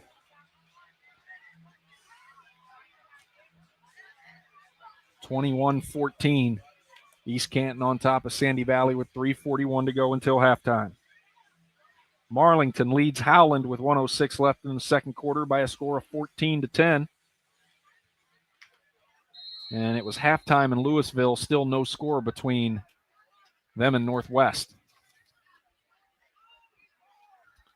So Sandy Valley's got it teed up and ready to kick it back to the Hornets. And drives it to the left side. It's going to be fielded at the 17. Out to the 20. Out to the 25, and that's where it's going to end right there on the return for East Canton. 3:33 to go until halftime. 21-14, East Canton with the football.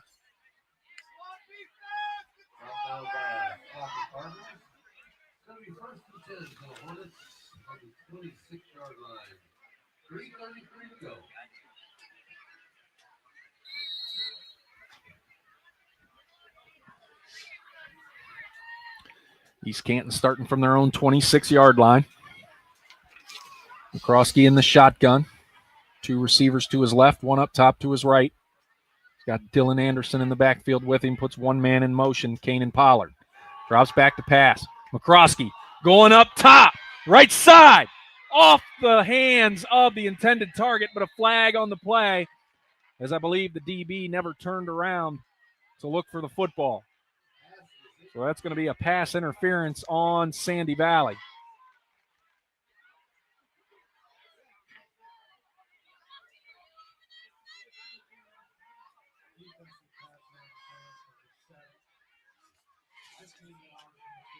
That was on Graham Lewis, sophomore, 6 foot, 160. And that's going to be a 15-yarder, so it'll go out to the 41-yard line of East Canton, and they got a 1st and 10.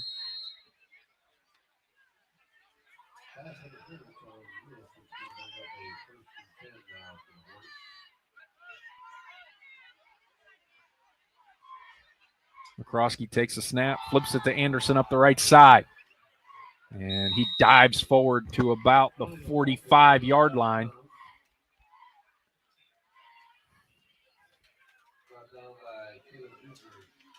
It's going to bring up 2nd and 5 as they gave him 5 on the carry.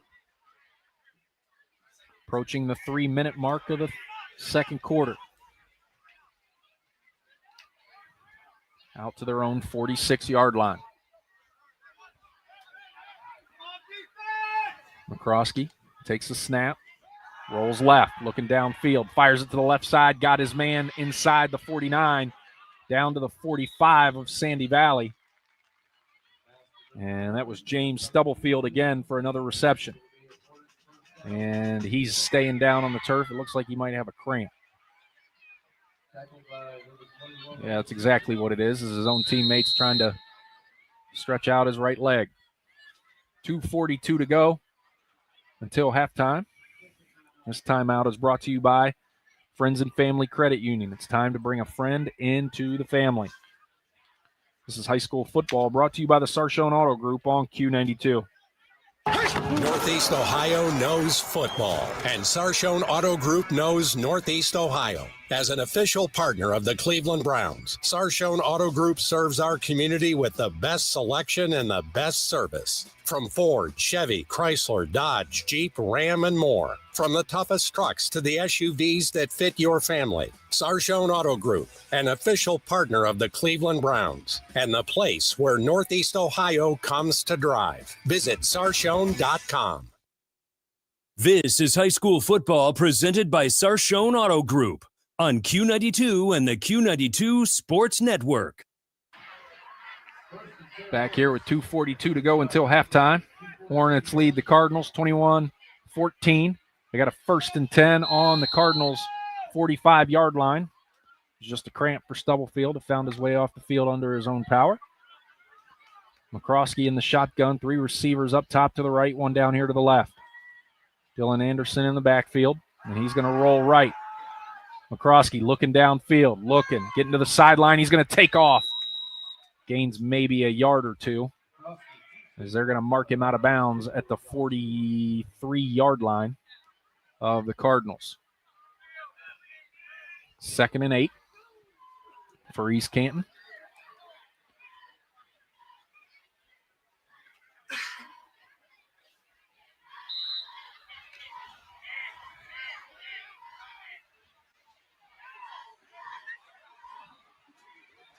Shotgun formation for McCroskey. Puts a man in motion. It's Aiden Candle. Drops back to pass. Looks to the right. Fires it. Got his man at the 1st down marker. Might be a little bit short. As that was Aiden Stevens on the reception there for East Canton. And that's going to bring up 3rd and 1. And they are on the Cardinals' 36-yard line. 2:14 to go until halftime.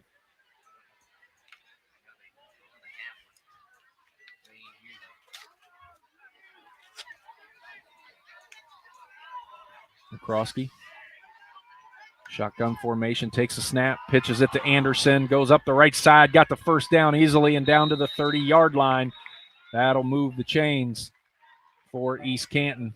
and give them another first down. Dylan Anderson on the carry there for East Canton. So it'll be 1st and 10 from the Sandy Valley 29. 2 minutes to go here in the second quarter. 21-14, East Canton with the lead and the football. 2 receivers down here to the left.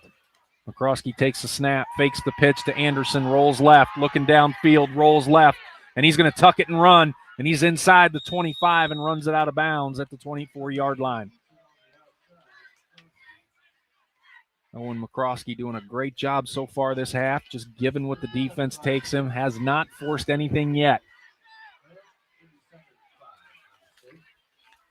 So 2nd and 5 on the 24-yard line for East Canton. 1:41 to go here in the second quarter.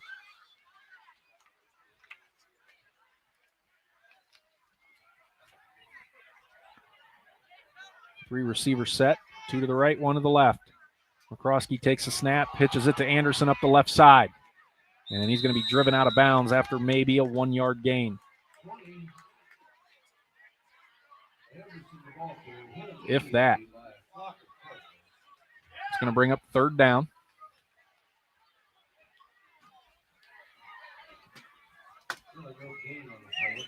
So 24-yard line, no gain on the play for East Canton.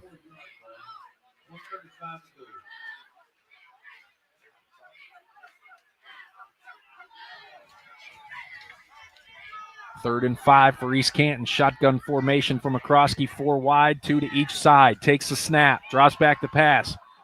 Lobs it up over the right side, and it's going to be intercepted by Sandy Valley at the goal line.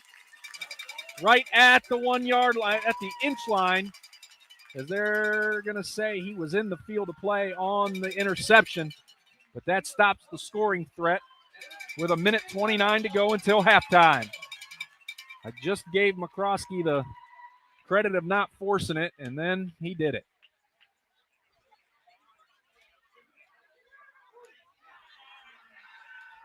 So it's going to be 1st and 10 for the Cardinals from the inch line. 1:29 to go until half.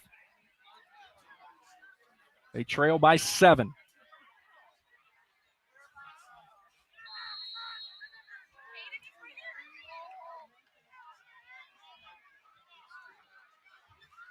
Dubner in the shotgun.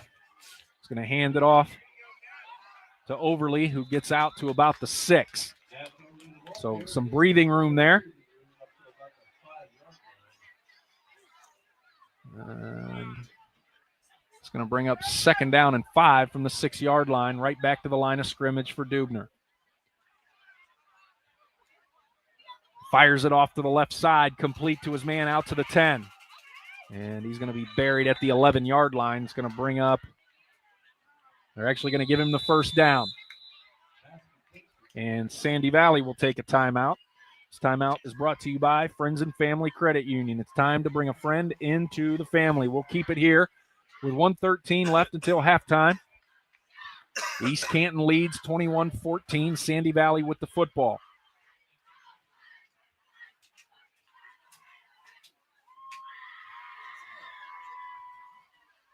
Don't forget, coming up on the halftime show, we'll send it back to the station for a Jeff Mears news break. We will look at the scoreboard from all the games around the area, and we will recap the first half of this one and look forward to the second half. That's coming up in 1:13. 5, 7, 3, 5, 4. If you have the winning ticket, please take it to the concession.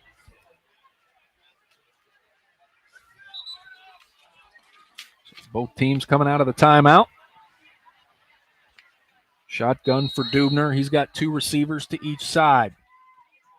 Overly in the backfield. Drops back to pass. He's going to fire it up over the middle. His man's got a step. In and out of the hands. Incomplete. Everybody on Sandy Valley's side wants a flag, but they're not going to get one. Their same argument is the East Canton DB never turned his head to play the football. 1:07 to go until halftime.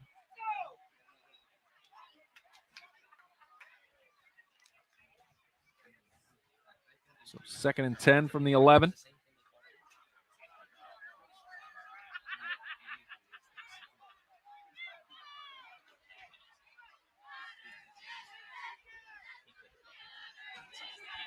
Dubner in the shotgun. 2 receivers to his left, 1 to his right. He fires it immediately left. And the guy dropped it, and they're going to say it was right at the line of scrimmage, not a backwards pass. So that's going to be incomplete. It's going to be 3rd and 10 with 1:01 to go.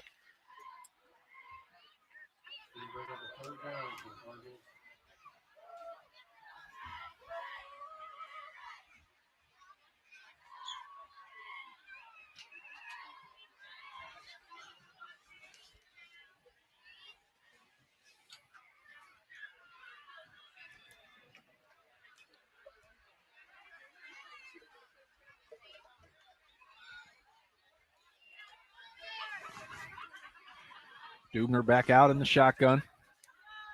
3rd and 10 from their own 11. Takes the snap, and it's going to be whistled dead. Flag on the play, false start on the offense. It's going to back them up 5 yards. Make it 3rd and 15.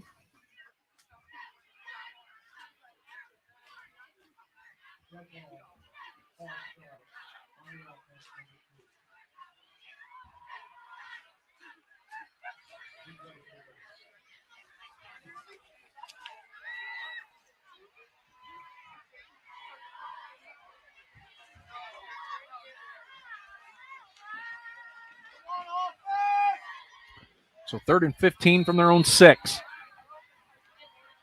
Shotgun formation for Dubner. Again, 4 wide, 2 to each side. Takes a snap, drops back to pass. And he's going to be sacked. Oh, he got the pass away, but there's nobody in the area, and they're trying to call for an intentional grounding call in the end zone. And the referees are going to talk about it.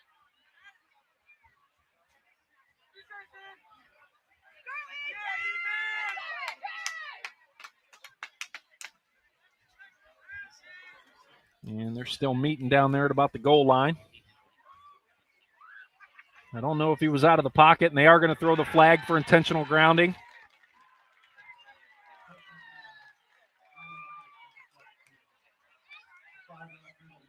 And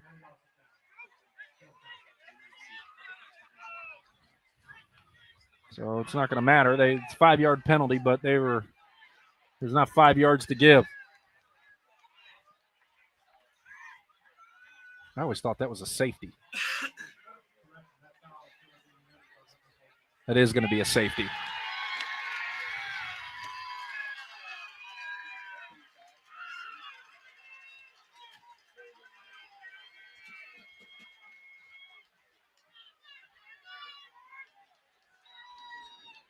So that's going to make it 23-14.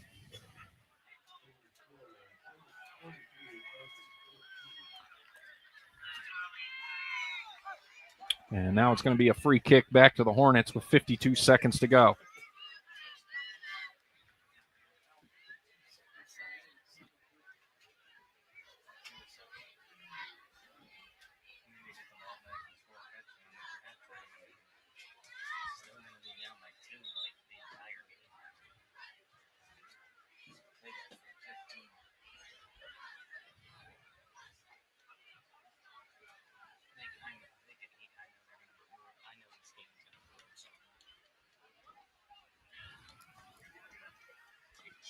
So we're waiting on both teams to come out for the free kick.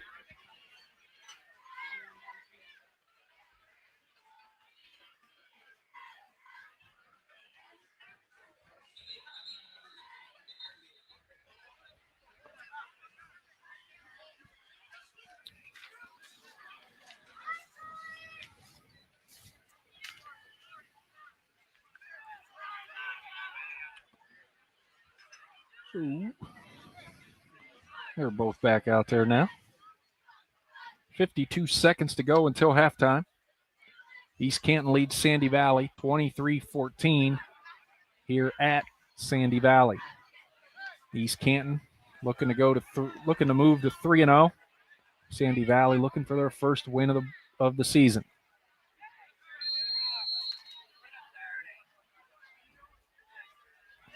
They got it teed up for the free kick from their own 20-yard line. They kick it back to the Hornets.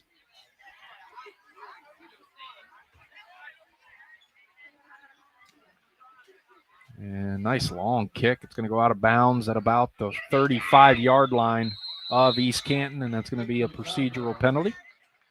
So East Canton's going to have great starting field position with 52 seconds to go if they want to give it a go.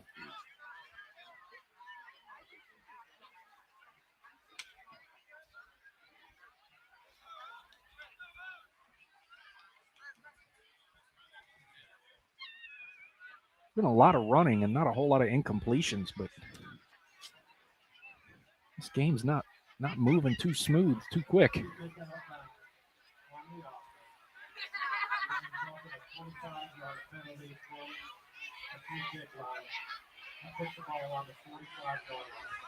So East Canton will start this drive from their own 45.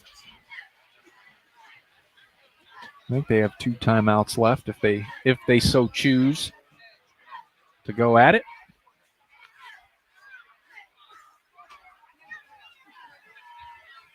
Or it's actually going to be, they're going to start the drive on the Sandy Valley 45-yard line. So now they can really go after it. 3 receivers up top to the right, 1 down here to the left for McCroskey. Dylan Anderson in the backfield, right behind him. Drops back to pass. Fires it over the top. And that's going to be incomplete. 2nd and 10 for East Canton.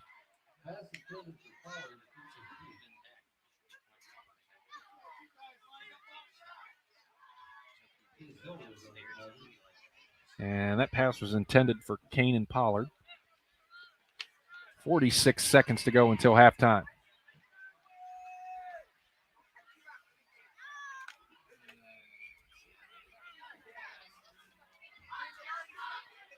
Again, 3 receivers up top to the right, 1 down here to the left. McCroskey rolls right, fires it to the right side, complete to his guy who runs it out of bounds inside the 40-yard line.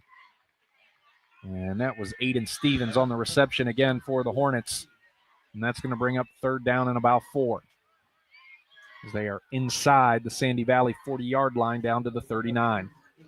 41 seconds to go until halftime.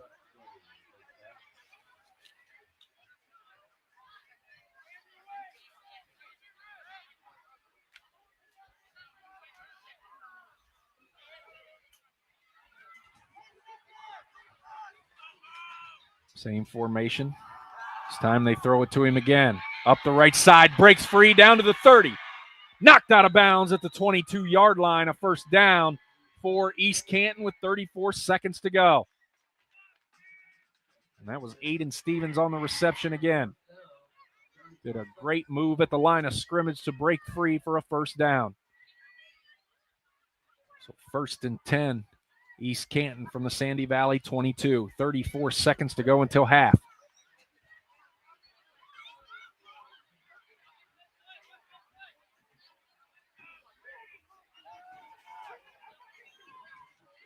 McCroskey takes the snap, looks right, fires it over the right side, just too high for his intended target.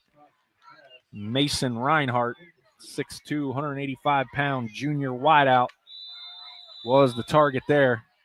And now Sandy Valley will take a timeout. And this timeout is brought to you by Friends and Family Credit Union.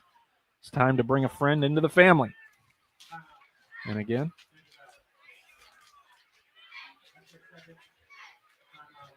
that's the 2nd timeout for Sandy Valley. We'll keep it here. 30 seconds to go until halftime. East Canton leads 23-14. They have a 2nd and 10 from the Cardinal 22-yard line. Sandy Valley gets the football first in the second half, so they want to do everything that they can to keep the Hornets out of the end zone here to end the half.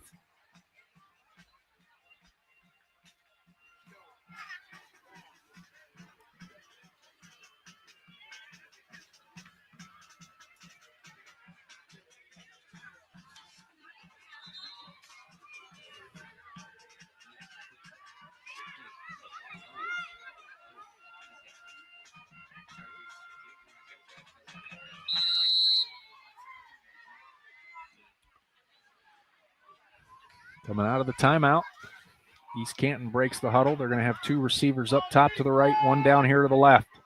McCroskey takes a snap, pitches it over to Anderson, goes up the right side, and we're going to have a flag on the play, thrown at about the 20-yard line.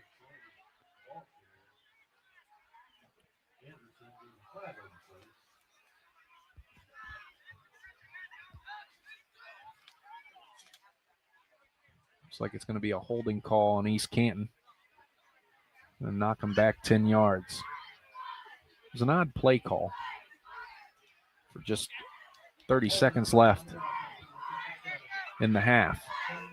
And that knocks them back to the 30-yard line. So it's now going to be 2nd down and 20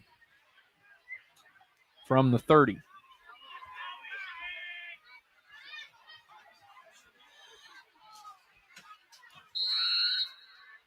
And now the clock is running. And I'm surprised, East Canton's going to use a timeout. You know the drill. It's timeout. Brought to you by Friends and Family Credit Union. It's time to bring a friend into the family. We'll step away. This is high school football brought to you by the Sarshone Auto Group on Q92. Looking for a new opportunity? Mideast Trucking, family owned and operated since 1973, is hiring. We're proud to serve the oil field, hauling rigs, and heavy equipment across the region. We're now hiring general laborers, equipment operators, and CDL Class A drivers. Stop by and apply in person at 831 West Nassau Street in East Canton, or message us on Facebook today. Join the Mideast Trucking family, where hard work drives success. That's Mideast Trucking in East Canton. This is high school football presented by Sarshone Auto Group on Q92 and the Q92 Sports Network. Back out of the timeout. 19 seconds to go until halftime. 2nd and 18 for East Canton from the Sandy Valley 30.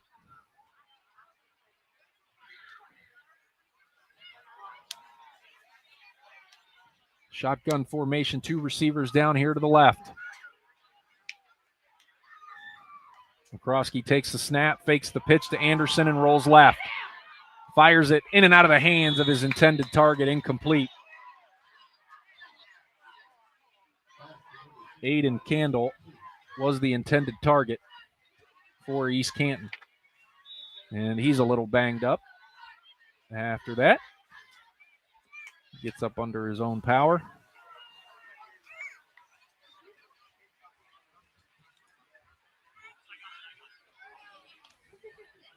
And they're going to walk him off the field regardless. 14 seconds to go now. 3rd and 18 from the 30 for East Canton.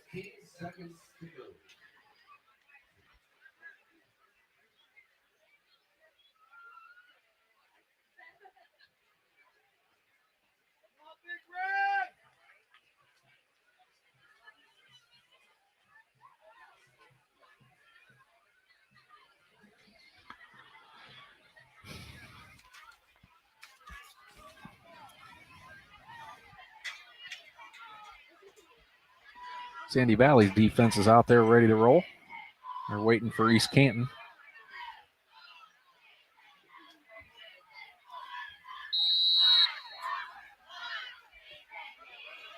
And the refs are sick of waiting, so they started the play clock.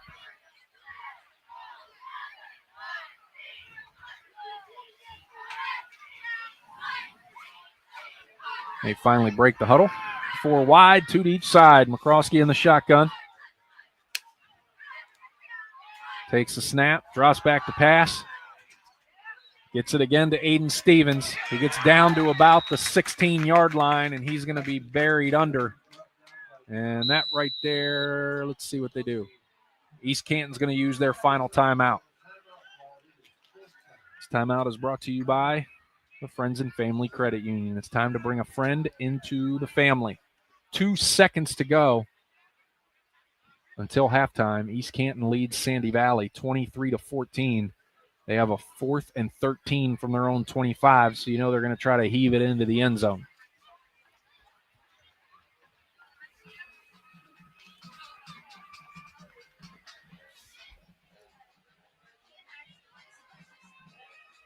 This might be the longest final 2 minutes of a half I've ever seen in my life.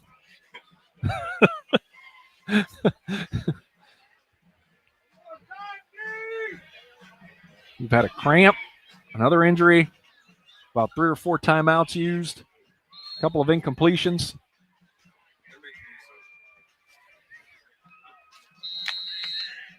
You know, Santa Claus doesn't come if I'm not in bed. They're going to go for the field goal here. And Brian Gamble, he says you can't take him with you. So he's going to use his own timeout. And this should be the final timeout that anybody has to use here in this first half.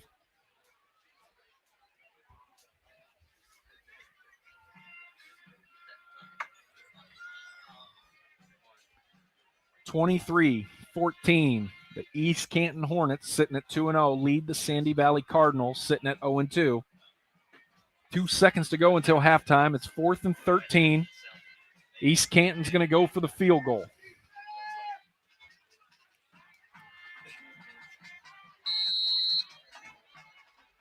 Nobody's got any timeouts left. We're lined up and ready for this thing. He's already missed an extra point here tonight. Bad snap. It's low. They get it down, though, and he kicks it. It's up, and it is good. And that's going to end the half.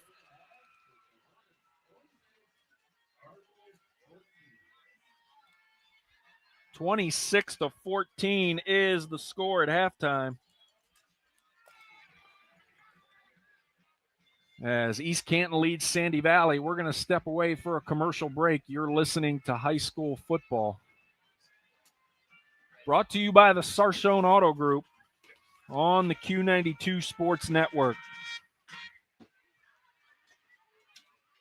High school football exemplifies the true meaning of teamwork. At Friends and Family Credit Union, our team of local friendly professionals offer the same true spirit for our members with a wide array of products from vehicle loans to personal loans, family secure checking with ID Protect, mortgage, home equity line of credit, and more. For over 60 years, we have the game plan for your financial well-being. Visit any of our 3 convenient locations, online or mobile banking. Now, more than ever, it's time to bring a friend into the family. RG Drag, Stark County's premier career center, offers programs that prepares its students at the high school level for careers and continued education beyond high school. Upon completion, RG Drag students have an immediate opportunity to obtain a well-paying job in many exciting career fields. We offer everything from culinary, dental assisting, engineering, sports turf and landscape, welding, and so much more. Contact RG Drag to find a program and career that's the perfect fit for you. RG Drag, where careers begin. At Bank of Magnolia, we have a lot more than money invested in this community. We've invested our time, our interest, our heritage. We were born here and have been an important part of this community for 125 years. That's why we can offer financial services that truly meet your needs. If you're looking for financial advice or the best rates, look to us at 3221 Cleveland Avenue Southwest in Canton. We're ready to help you grow your business or your family, and that will help this community grow as well. Member FDIC and Equal Housing Lender. Looking for a new opportunity? Mideast Trucking, family owned and operated since 1973, is hiring. We're proud to serve the oil field, hauling rigs, and heavy equipment across the region. We're now hiring general laborers, equipment operators, and CDL Class A drivers. Stop by and apply in person at 831 West Nassau Street in East Canton, or message us on Facebook today. Join the Mideast Trucking family, where hard work drives success. That's Mideast Trucking in East Canton. This is high school football presented by Sarshone Auto Group on Q92 and the Q92 Sports Network. Back here at halftime at Sandy Valley as the East Canton Hornets lead the Cardinals 26-14. And the Hornets band is out there doing their halftime show for the crowd here tonight. And we are going to step away and send it back to the station for a Jeff Mears news break. You're listening to High School Football, brought to you by the Sarshone Auto Group on Q92. From the newsroom, I'm Jeff Mears with this halftime edition of Q92 News. A Canton woman who allegedly stabbed her daughter to death has been formally charged with the crime. Stark County grand jury indicted 49-year-old Terry Niner on charges of involuntary manslaughter and negligent assault. She was initially charged with murder, felonious assault, and domestic violence. In the July 10th incident at her home on 20th Street Northeast, Niner is accused of stabbing 30-year-old Ayla Mangan of Canton in the back during an argument. She later died of her injuries at Mercy Hospital. The grand jury declined to indict Niner's husband, who was charged with obstructing justice. Terry Niner is scheduled for arraignment September 12th in common pleas court. A Holmes County woman faces 7 counts, including aggravated murder, after an indictment by a Tuscarawas County grand jury. 40-year-old Ruth Miller is expected to be arraigned Monday in Tuscarawas County Common Pleas Court. Miller's 4-year-old son Vincent drowned in Atwood Lake August 23rd. Sheriff Orvis Campbell said the incident was the result of a religious delusion. Miller had driven a golf cart into the lake at the Marina West that morning with 4 of her children as passengers. The boy's body was found in the lake that night.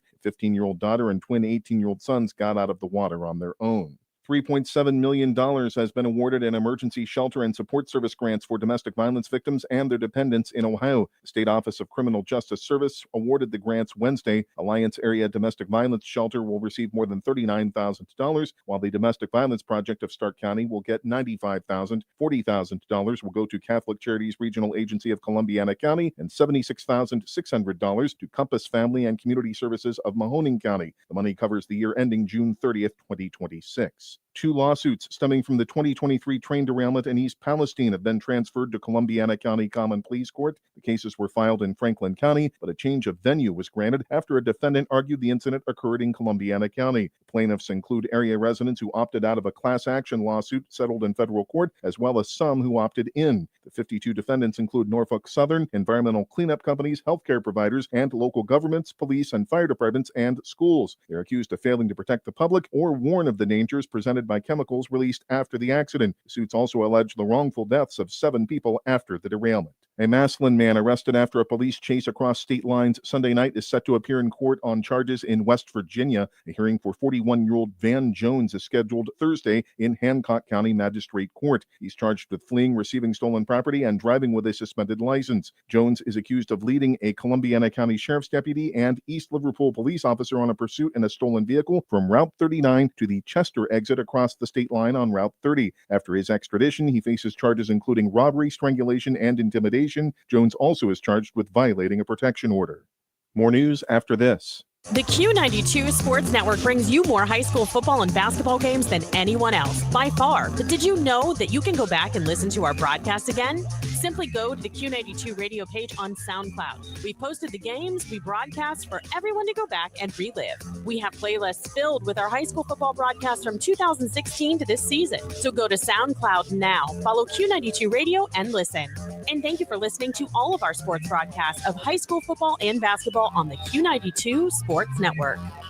The Youngstown Ursuline football game scheduled for tonight has been canceled. A federal lawsuit was filed this week against the school, administrators, coaching staff, and several members of the football team and their parents. It alleges a member of the team was physically and sexually assaulted by other team members. The incidents were recorded on videos shared in the team's group chat and were later sent to other students and the community at large. It also alleges a lack of proper investigation and a cover-up by administrators. The school says disciplinary action has been taken against some students most directly involved with the alleged incidents and says some other students involved had left the football program before any disciplinary action could be imposed. Farrell coach Amp Pegues said he was informed of the game's cancellation Thursday by Ursuline coach Dan Reardon.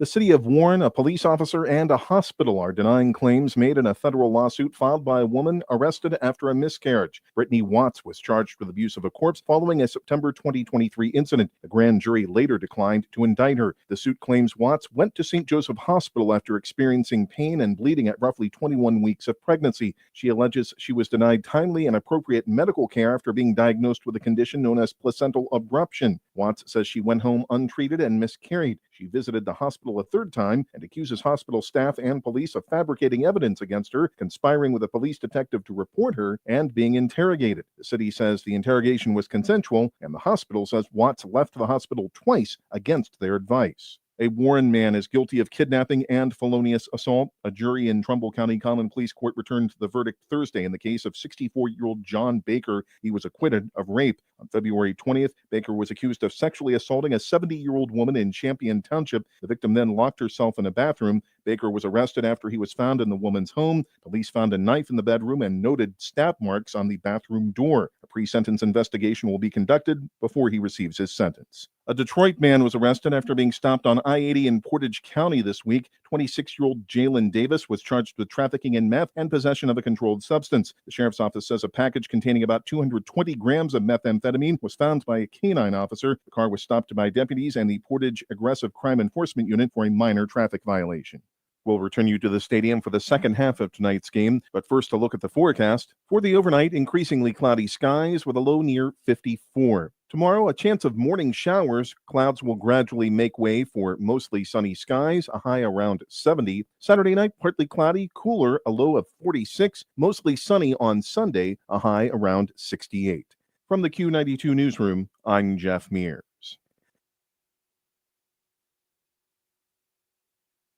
Serving the East Canton and surrounding communities for over 30 years, the Foltz Community Center is happy to serve as a community partner to the East Canton schools and provide spaces for many organizations to come together. In East Canton on Wood Street North, call 330-488-6500 and ask the Foltz Community Center for a tour of their rooms to accommodate your event today. Celebrate life's moments with the Foltz Community Center.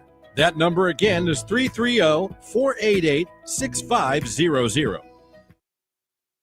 Looking for honest, reliable auto repair? Stuffed Automotive Systems in East Canton has you covered. This small family and locally owned shop specializes in diagnostics, air conditioning, brakes, and complete auto repair. Done right the first time. Check out their fresh new paint and graphics at 4100 Georgetown Street Northeast and see why locals trust them with their ride. Call 330-418-6394 or check out Stuffed Automotive Systems on Facebook. Northeast Ohio knows football, and Sarshone Auto Group knows Northeast Ohio. As an official partner of the Cleveland Browns, Sarshone Auto Group serves our community with the best selection and the best service. From Ford, Chevy, Chrysler, Dodge, Jeep, Ram, and more. From the toughest trucks to the SUVs that fit your family. Sarshone Auto Group, an official partner of the Cleveland Browns, and the place where Northeast Ohio comes to drive. Visit sarshone.com. It's time for Purple Raider football. Catch every snap, every score, and every big moment all season long on AM 1310 WDPN. This year, it's even easier to follow the 13-time national champion Mount Union Purple Raiders. Listen live on AM 1310, the WDPN Facebook and X pages, and streaming on the Q92 YouTube channel. Sam Berkwin and Ryan Bevere are back in the booth, bringing you all the action. Don't miss a minute of Mount Union football on AM 1310 WDPN.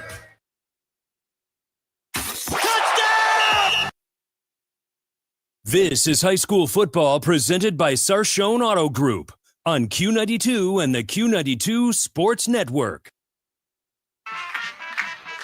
Back here at Sandy Valley, as it's halftime and the Sandy Valley Band doing their thing now. The East Canton Hornets lead the Cardinals 26-14 as East Canton looks to go to 3-0, and the Cardinals looking for their first win of the season. First thing we're going to do now that we're back from the Jeff Mears news break is we're going to take a look around the scores on the Q92 Sports Network. And at the end of the third quarter, Louisville leads Northwest 7-3. With 5:30 to go left in the third quarter, Marlington leaves Howland 14-13. It's halftime out in Streetsboro as Alliance leads them 26-13. Halftime out in Warren as the Perry Panthers lead the Warren Harding 13-0. Tell you what, Spencer Leno has got those guys rolling early in the season. Orrville leads Canton Central Catholic 28-0. And the last we've heard of, East Canton was on top of Canton South 12-7. And that's the last update we've gotten from that ball game. Looks like out.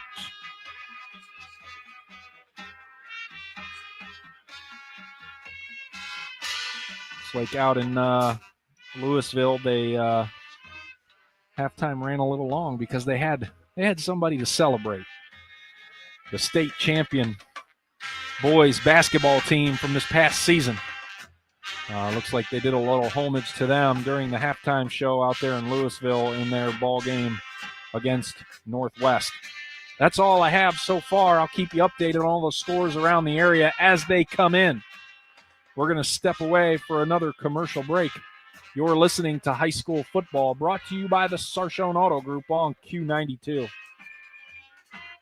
Hey, sports fans, want the latest local sports news, game photos, coach and player interviews, and live play-by-play coverage? Then follow Q92 Sports on social media now. We're on Facebook, Instagram, X, Threads, YouTube, and SoundCloud. Like, follow, and subscribe today. Catch the highlights, relive the moments, and stay connected to your hometown teams. Q92 Sports, your home for everything local sports. Real teams, real action, real coverage. Follow Q92 Sports on social media. Looking for your home for local sports? Head over to Q92radiosports.com, the official website of Q92 Sports Network. Catch every live broadcast of high school games and Mount Union sports. Stay up to date with the latest local sports stories. Check scores from around the area and never miss a game with our full broadcast schedule. It's everything sports all in one place. Q92radiosports.com, your local sports connection. When it comes to sports, Sam Berkwin brings the heat. Catch the Sam Berkwin Show weekdays from 3 to 6 p.m. on AM 1310 WDPN and streaming live on the WDPN Facebook and X pages, plus the Q92 YouTube channel. From the Browns to the Buckeyes, the Guardians, Cavs, and your local high school teams, if it's making headlines in the sports world, Sam is talking about it. It's the local sports talk you want. The Sam Berkwin Show, weekday afternoons on AM 1310 WDPN. This is high school football presented by Sarshone Auto Group on Q92 and the Q92 Sports Network. Back here at Sandy Valley, 26-14, East Canton on top of the Hornets. Still got the second half to go as the Sandy Valley band is continuing their go at it.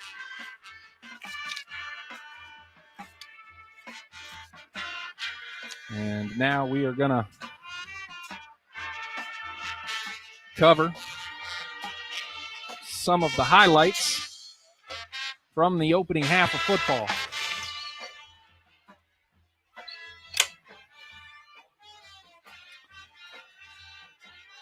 And actually, we got some updates here coming in. Let's do that first. 9:21 in the third quarter. Canton South has taken the lead over Akron East 13-12. And Canton Central Catholic finally got on the board against Orville as they lead 28, or as Orville now leads 28-7 against Canton Central Catholic.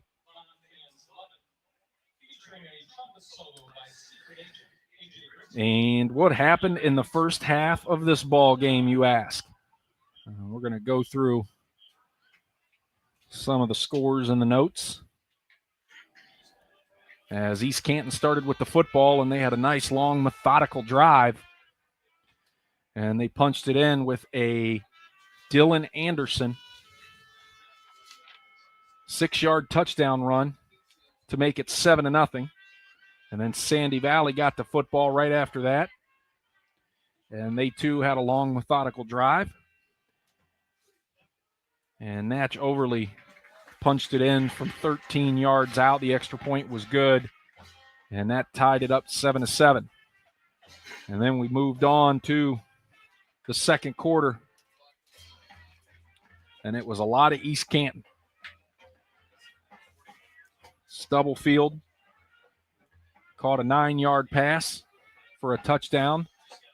The extra point was missed there, making it 13-7. And then shortly after that, actually, that brought off the first punt. Sandy Valley got that game, or got that Sandy Valley had to punt after that Stubblefield touchdown, giving the ball back to East Canton. And that's when Owen McCroskey went 62 yards on a quarterback keeper for the touchdown. They went for the 2-point conversion then and got it, making it 21-7. And then Sandy Valley put together a drive to keep them close as Dubner ran it in from 4 yards out. The extra point was good, making it 21-14. And after that, we had a few drives until East Canton was knocking on the door, and McCroskey threw an interception at the 1-inch line. And Sandy Valley got stopped in the end zone, and Dubner was called for an intentional grounding in the end zone, and that brought on the safety, making it 23-14. And then to end the first half for Canton South, or I keep saying Canton South, East Canton. I had Canton South last week, and they played CVCA. So they were on my brain, and we just got an update from them. So East Canton then ended the first half with about a 30-yard field goal to make it 26-14, and that's where we are now. Sandy Valley will get the ball first in the second half as they deferred to the second half, and rest assured they're going to want to come out and put a touchdown on the board to keep themselves in this. You can't allow East Canton to continue on these long drives. Even the drives that they aren't finishing for touchdowns are long, methodical drives where they're just taking time off the clock. So if you're Sandy Valley, you got to come out and punch in a touchdown to start this second half. Both teams are now making their way back out of the locker rooms. They'll get a few moments to warm up before we start this second half. So we will step away one more time for a quick commercial break. And when we come back, we'll be about ready for the second half kickoff. You're listening to High School Football, brought to you by the Sarshone Auto Group on Q92. Hey, sports fans, want the latest local sports news, game photos, coach and player interviews, and live play-by-play coverage? Then follow Q92 Sports on social media now. We're on Facebook, Instagram, X, Threads, YouTube, and SoundCloud. Like, follow, and subscribe today. Catch the highlights, relive the moments, and stay connected to your hometown teams. Q92 Sports, your home for everything local sports. Real teams, real action, real coverage. Follow Q92 Sports on social media. Looking for your home for local sports? Head over to Q92radiosports.com, the official website of Q92 Sports Network. Catch every live broadcast of high school games and Mount Union sports. Stay up to date with the latest local sports stories. Check scores from around the area and never miss a game with our full broadcast schedule.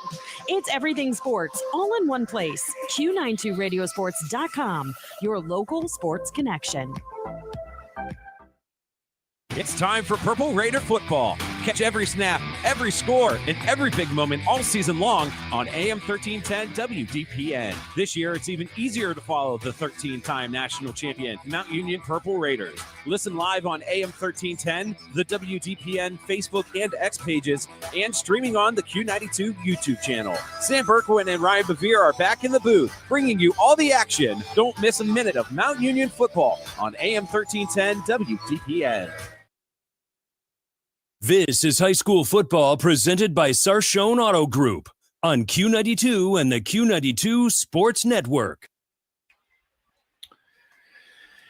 Back here, Sandy Valley. East Canton leads 26-14. We're sitting at halftime.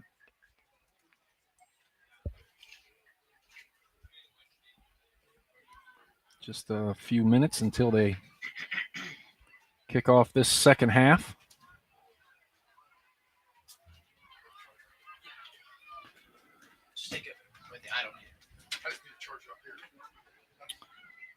And Akron East is back on top of Canton South, 20-13 in the third quarter.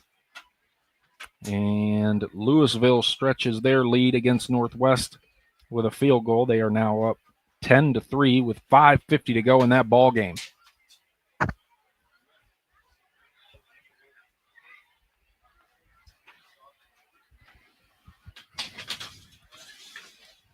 As both teams here finishing up their halftime warm-ups, and East Canton's made their way to the sidelines. They're ready to go for the second half. What was your South score?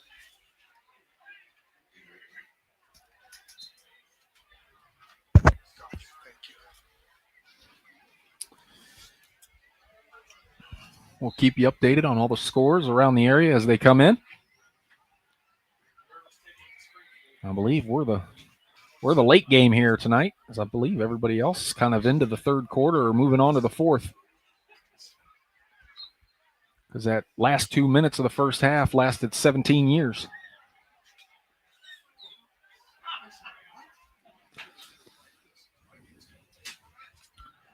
Don't forget to follow Q92 Sports on all their social medias and Q92radiosports.com for all the updates through the sports world and where we will be each week, bringing you 7 high school football games every Friday night. I believe tomorrow one of our crews is doing the Cleveland Heights at Canton McKinley game, which is a Saturday game. Usually we don't see a Saturday game out of McKinley until week 10 when they play Massillon. But nonetheless, I believe we got one of our crews out there, so head on over to the website and the socials to confirm that. And it looks like we are about ready to go for this second half as the Sandy Valley Cardinals are going to receive the second half kickoff as they are out on the field and ready to roll. And out comes the East Canton kicking team.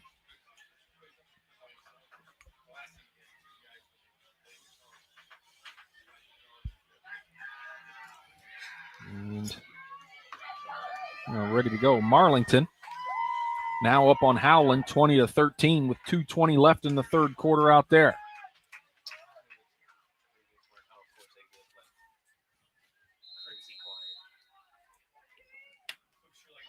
Here we go. The ball is teed up. And the ball is in the air, and the second half is underway. It's going to be fielded at about the 17-yard line, out to the 30, to the 35, and he's going to run out of bounds at about the 41-yard line. Good return there by Natch Overly. Had a couple of good returns for the Cardinals, and we got a Sandy Valley player down at the 28-yard line in a lot of pain. So they're going to tend to him, and we'll step away. You're listening to High School Football, brought to you by the Sarshone Auto Group on Q92. When it comes to sports, Sam Berkwin brings the heat. Catch the Sam Berkwin Show weekdays from 3 to 6 p.m. on AM 1310 WDPN and streaming live on the WDPN Facebook and X pages, plus the Q92 YouTube channel. From the Browns to the Buckeyes, the Guardians, Cavs, and your local high school teams, if it's making headlines in the sports world, Sam is talking about it. It's the local sports talk you want. The Sam Berkwin Show, weekday afternoons on AM 1310 WDPN. This is high school football presented by Sarshone Auto Group on Q92 and the Q92 Sports Network. And we're back. 1st and 10 from their own 40. Dubner takes the snap, hands it to Overly, and he's hemmed up in the backfield. He breaks free and gets back to the line of scrimmage. Maybe even got a yard out of it when he was 5 yards dead deep. Made a couple of shifty moves to gain 1 yard. It's going to be 2nd and 9 from their own 41-yard line.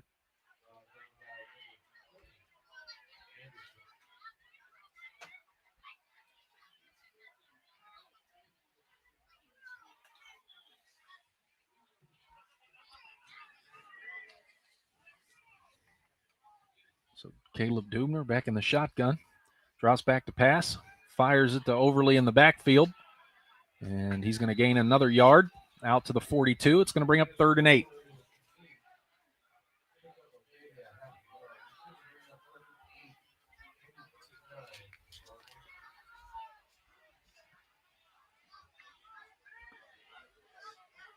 3rd and 8 from their own 42 for the Sandy Valley Cardinals, who trail 26-14. 10:50 to go here in the third quarter. Dubner in the shotgun, 2 receivers to the left, 1 to the right. Takes the snap, drops back to pass. Looking downfield, fires it over the middle, got his man. Across the 50, cuts it back down to the 46-yard line. Another first down for Sandy Valley. And they are inside East Canton territory and on the march.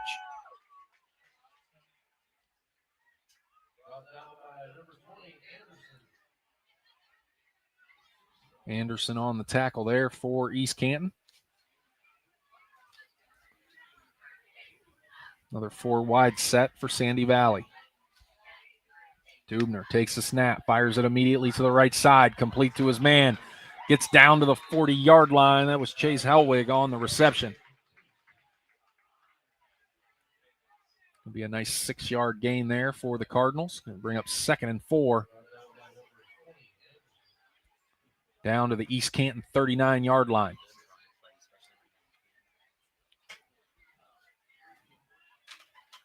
Dubner puts a man in motion.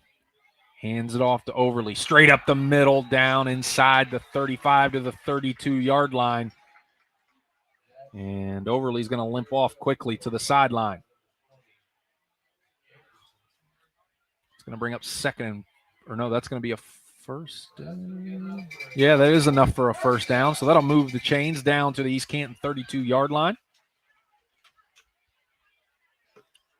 Can't tell if he's cramping or if he hurt his ankle.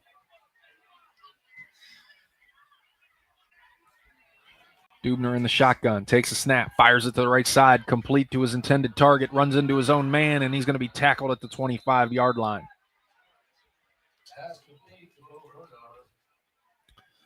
That was Bo Bernauer. Going to bring up 2nd down after another nice 7-yard gain. 2nd and 3 from the East Canton 25-yard line.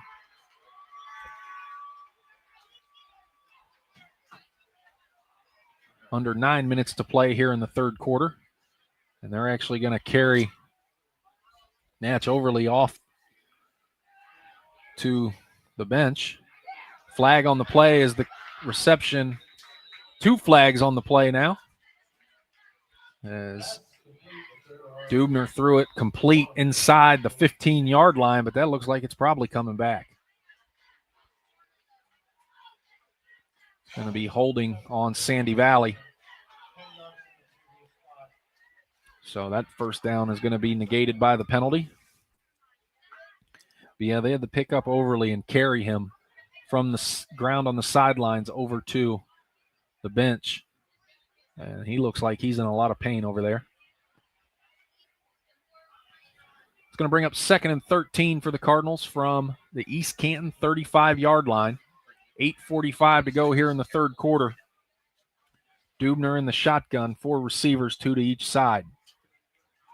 Drops back to pass, fires it to the right side, dumps it off complete to Aiden Barfield, and he's going to be shoved out of bounds at the 23-yard line. Got a lot of it back there. That's going to bring up 3rd down and short for Sandy Valley, 3rd and 1 to be exact.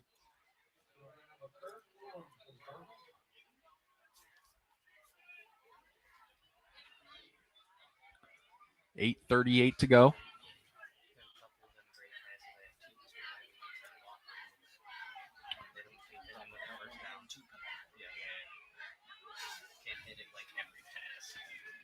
And they're going to hand it off straight up the middle. He's going to get the 1 yard as he gets inside the 20-yard line. That was Aiden Barfield, who's in for Natch Overly. And that's going to be a Sandy Valley first down as they are now inside the RG Drag red zone. Learn, earn, and succeed. 1st and 10 from the 19-yard line for the Cardinals.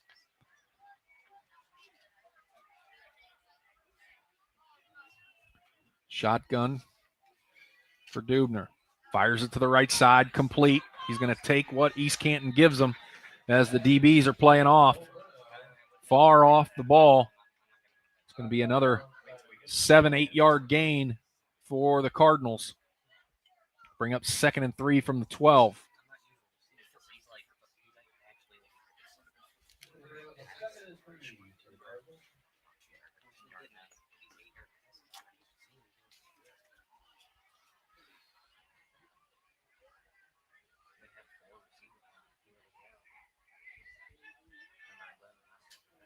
Drops back to pass. Dubner looking over the middle, now rolling right. Pump fakes, then fires it incomplete to the right sideline. It's going to bring up 3rd and 3 for Sandy Valley. 8:07 to go here in the third quarter.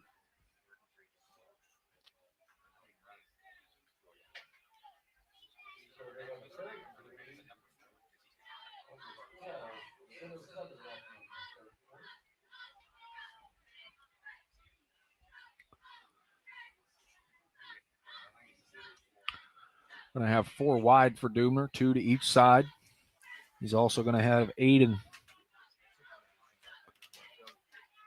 Barfield in the back with him, and he fires it to the right side, incomplete, down around the 6 yard line. It's going to bring up 4th and 3 for Sandy Valley.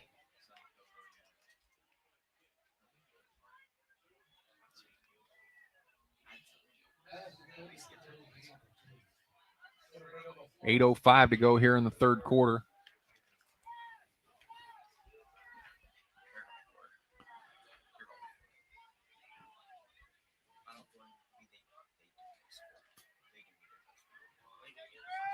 Akron East is up 27-13 on Canton South now. Orville up 28-7, and Howland and Marlington are tied at 20.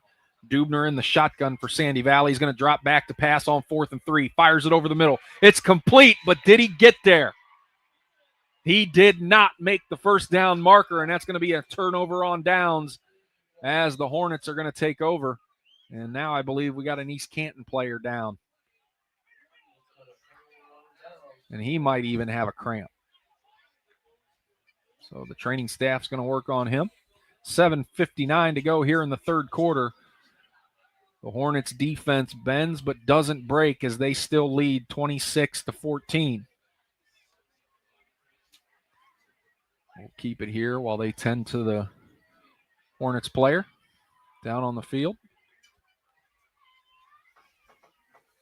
And now the East Canton Hornets are going to start deep in their own territory.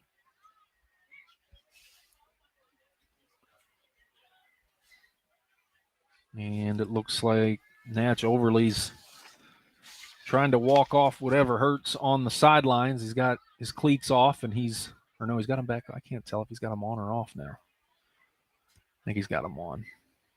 He's walking gingerly back and forth, trying to see if he can loosen that ankle up. Now he's sitting back down. He's been a vital part of not only the running game for Sandy Valley, but he's had some great returns on the kickoff team for the Cardinals here tonight.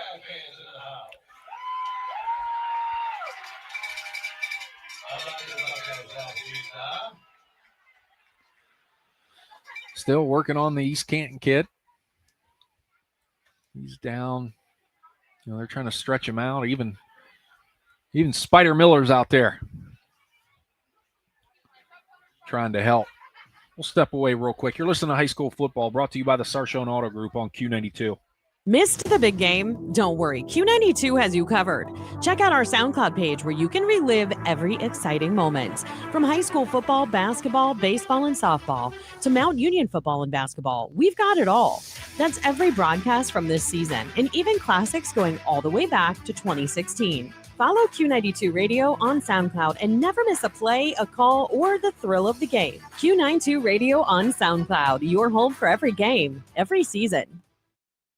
When it comes to sports, Sam Berkwin brings the heat. Catch the Sam Berkwin Show weekdays from 3 to 6 p.m. on AM 1310 WDPN and streaming live on the WDPN Facebook and X pages, plus the Q92 YouTube channel. From the Browns to the Buckeyes, the Guardians, Cavs, and your local high school teams, if it's making headlines in the sports world, Sam is talking about it. It's the local sports talk you want. The Sam Berkwin Show, weekday afternoons on AM 1310 WDPN.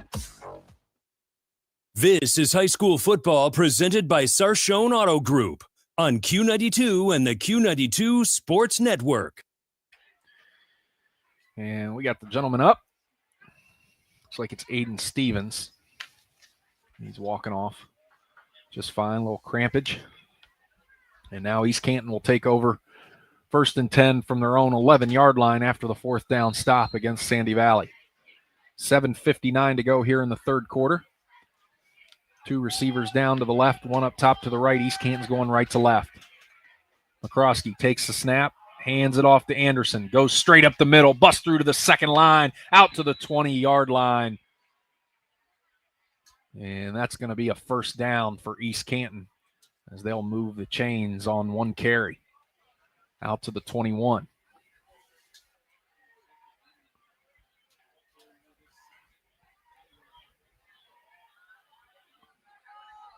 (26-14), East Canton on top. Going to go 4 wide, 2 to each side. McCroskey takes the snap, drops back to pass, dumps it off to his running back out of the backfield, cuts it up to about the 23-yard line, gains about 2 on the reception there. It's going to bring up 2nd down and 8 for the Hornets from their own 23-yard line. And now we're approaching the 7-minute mark of the third quarter.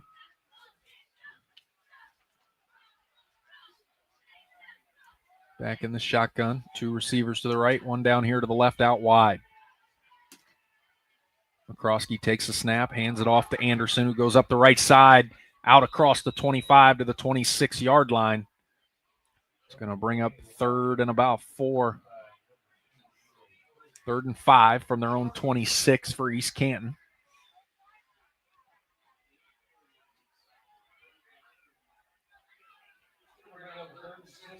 So they are not in too much of a hurry right now. Up 26-14. We're going to say 3rd and 4 from the 27. 4 wide, 3 to the left, 1 up top to the right. McCroskey takes the snap, and he's going to roll left, looking downfield.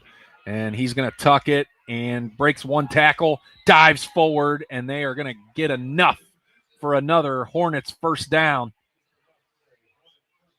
As McCroskey did a great job of doing a quick cut back at the end of the run there and dive forward. Cross the line to gain. It's now going to be 1st and 10 from their own 35-yard line. 5:50 to go here in the third quarter.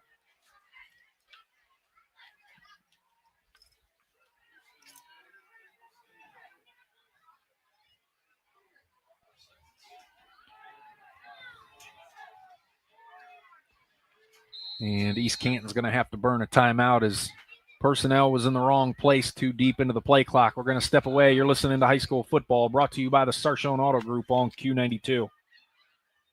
Hey, sports fans, want the latest local sports news, game photos, coach and player interviews, and live play-by-play coverage? Then follow Q92 Sports on social media now. We're on Facebook, Instagram, X, Threads, YouTube, and SoundCloud. Like, follow, and subscribe today. Catch the highlights, relive the moments, and stay connected to your hometown teams. Q92 Sports, your home for everything local sports. Real teams, real action, real coverage. Follow Q92 Sports on social media.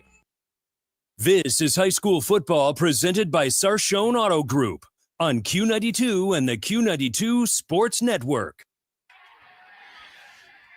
Back here at Sandy Valley, 5:34 to go here in the third quarter. East Canton leads 26-14. They have the football, a 1st and 10 from their own 35. 2 receivers up top to the right. McCroskey in the shotgun. Takes the snap, drops back to pass. Looking downfield, rolls right. Looking downfield. He's going to tuck it and run again. He's out to the 40-yard line, runs out of bounds at about the 38. About a 5-yard gain there for Owen McCroskey. So 2nd and 5. for the Hornets from their own 40.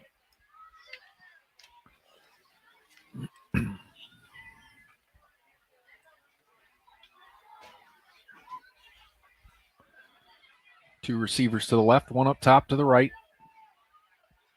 Got Dylan Anderson in the backfield. And we're going to have a flag on the play. And that's going to be a false start on East Canton. And they lose that 5 yards right back.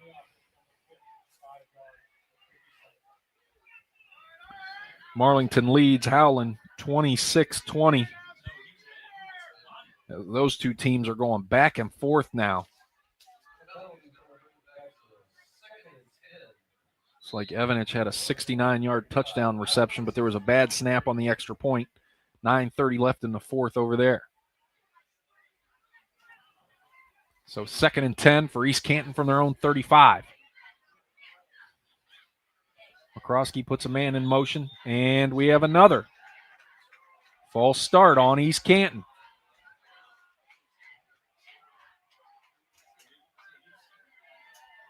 And that's going to knock them back another 5.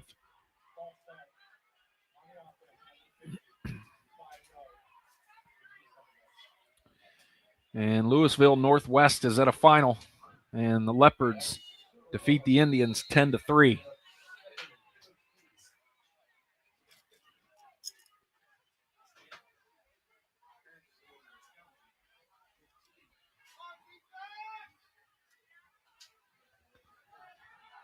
There's the snap. McCroskey rolling left, looking downfield. He's going to keep it again. And he's going to get out to about the 37, and that's about it. So that's going to bring up 3rd down and long. And yet another East Canton kid down on the field.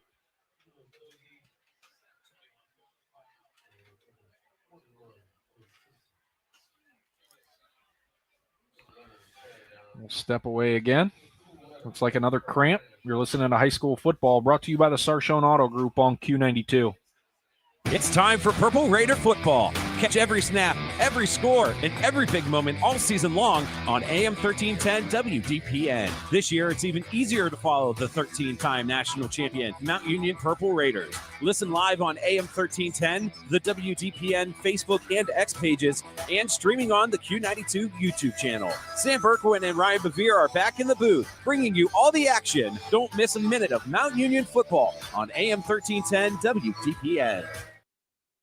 When it comes to sports, Sam Berkwin brings the heat. Catch the Sam Berkwin Show weekdays from 3 to 6 p.m. on AM 1310 WDPN and streaming live on the WDPN Facebook and X pages, plus the Q92 YouTube channel. From the Browns to the Buckeyes, the Guardians, Cavs, and your local high school teams, if it's making headlines in the sports world, Sam is talking about it. It's the local sports talk you want. The Sam Berkwin Show, weekday afternoons on AM 1310 WDPN. This is high school football presented by Sarshone Auto Group on Q92 and the Q92 Sports Network. Back here at Sandy Valley. That was Aiden Candle. The cramp walked himself off. 3rd and 7 for the Hornets from their own 38-yard line. They're going to put 3 receivers up top to the right, one down here to the left.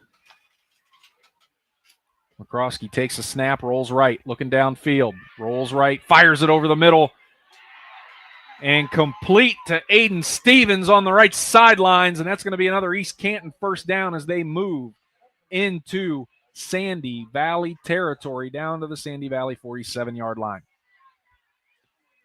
We're under 5 minutes to play here in the third quarter, down to the 46-yard line of Sandy Valley. 1st and 10 nonetheless. East Canton leads right now, 26-14.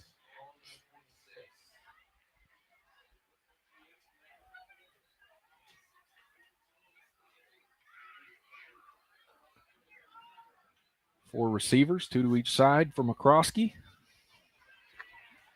Takes the snap, fakes the handoff to Anderson, keeps it himself up the right side. And he's tripped up at about the 39-yard line. Nice first down gain there by Owen. Going to bring up 2nd and about 3.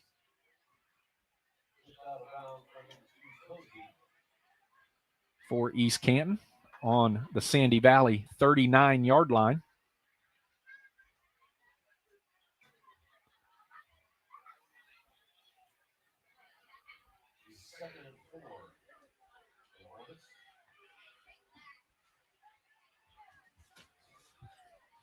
They break the huddle. And this time they're going to take all 4 wideouts to the left side, empty backfield. And Owen keeps it himself, designed quarterback keeper, down to the Sandy Valley 32-yard line. And that's going to be another Hornets first down. Got a final in Canton as Orville defeats Canton Central Catholic 28-7. First and 10. East Canton from the Sandy Valley 32-yard line. They lead 26-14. 4 minutes to go here in the third quarter. 4 wide, 2 to each side. Dylan Anderson in the backfield with Owen McCroskey. Takes the snap, drops back to pass, fires it over the middle, behind his intended target. Incomplete. Mason Reinhardt. It's going to bring up 2nd and 10, 3:48 to go here in the third quarter.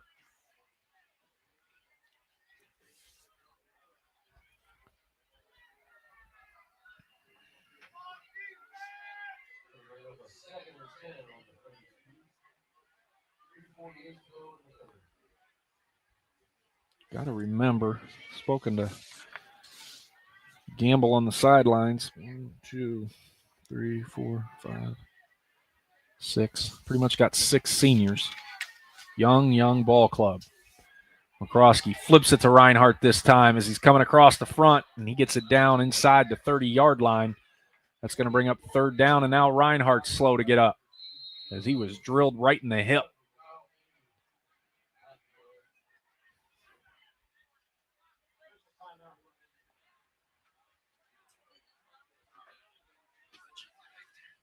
So we'll take another quick break. You're listening to High School Football, brought to you by the Sarshone Auto Group on Q92. Missed the big game? Don't worry, Q92 has you covered. Check out our SoundCloud page where you can relive every exciting moment. From high school football, basketball, baseball, and softball to Mount Union football and basketball, we've got it all. That's every broadcast from this season and even classics going all the way back to 2016. Follow Q92 Radio on SoundCloud and never miss a play, a call, or the thrill of the game. Q92 Radio on SoundCloud, your home for every game, every season. This is high school football presented by Sarshone Auto Group on Q92 and the Q92 Sports Network. We're back. They're still tending to him on the sidelines. Like I said, he took a shot on, I believe, his right or left hip as he was brought down. It's going to be 3rd and 7 for East Canton from the Sandy Valley 29-yard line.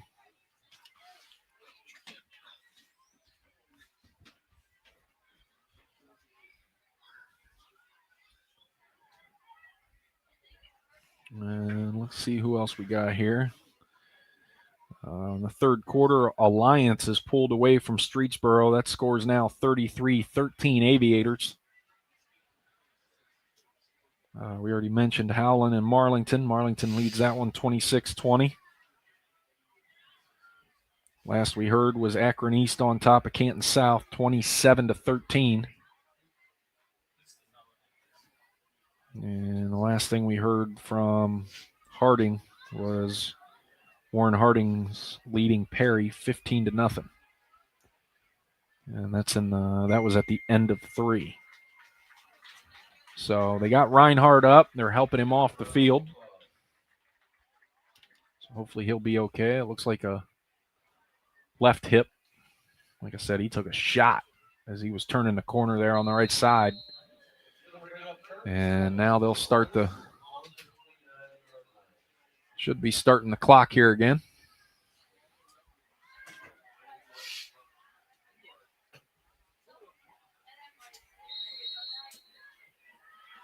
There it goes. 3rd and 7 for East Canton from the Sandy Valley 29-yard line. They're going to bring 3 wide out to the left, 1 up top to the right. Dylan Anderson in the backfield with McCroskey. He's going to roll left. Here comes the blitz.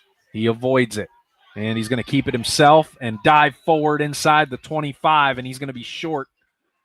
That's going to bring up 4th down and about 2 or 3 for East Canton, and we'll see what they want to do. As we now approach the 3-minute mark of the third quarter, and it's going to be 4th and 2 from the Sandy Valley 24-yard line. And it looks like East Canton's going to keep the offense out there.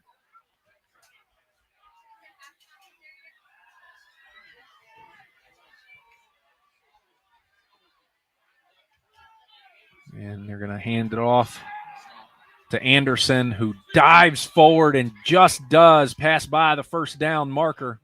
And that'll reset the chains for the Hornets as they are down to the Sandy Valley 21-yard line, 1st and 10.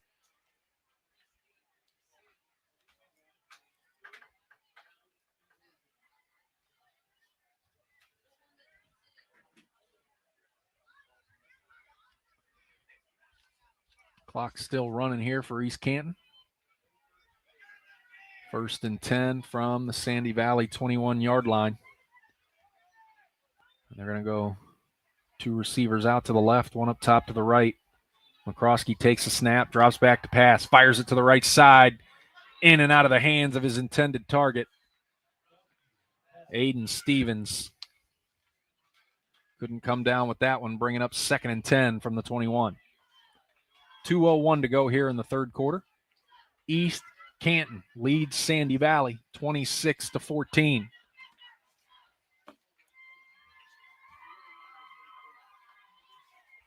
Perry leads Harding 25-0 now.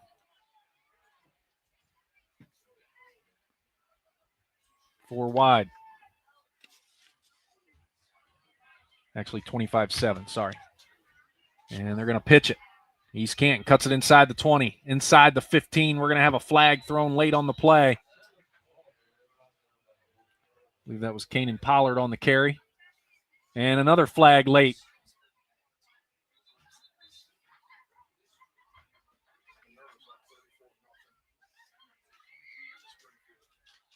$1:55 to go here in the third quarter. A couple of flags, and it looks like they're both going to be on East Canton.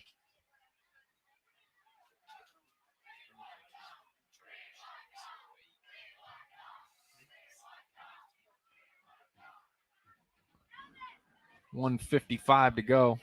East Canton leaves 26-14.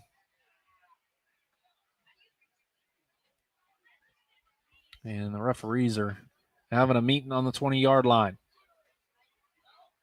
Looks like one of the referees is making a kicking motion.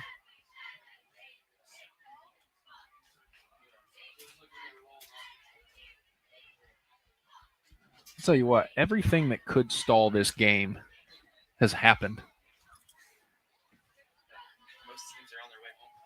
Yeah. Yeah, I mean, what do we got here? Let's look at some of these scores. We got Perry up 25-7 on Harding. There's 1:53 left in that ball game. Marlington and Howland got 7:07 left in the game. Orville Canton Central Catholic is over. Alliance and Streetsboro's in the fourth quarter. Louisville Northwest is a final. And I think Akron East and Canton South is in the fourth quarter.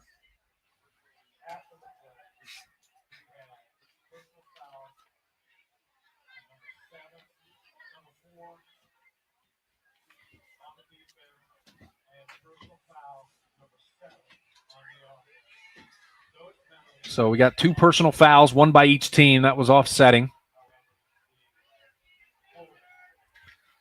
And then East Canton was called for holding. So 10 yards from the previous spot, they'll replay 2nd down. So that was a whole lot to unpack there.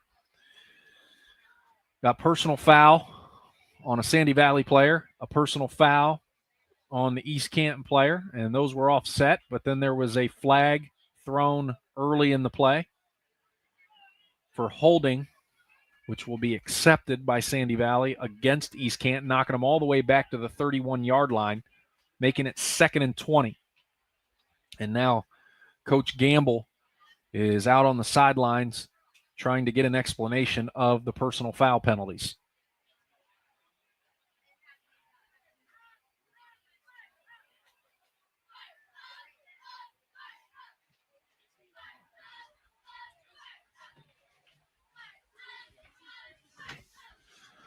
He's got his explanation, and we're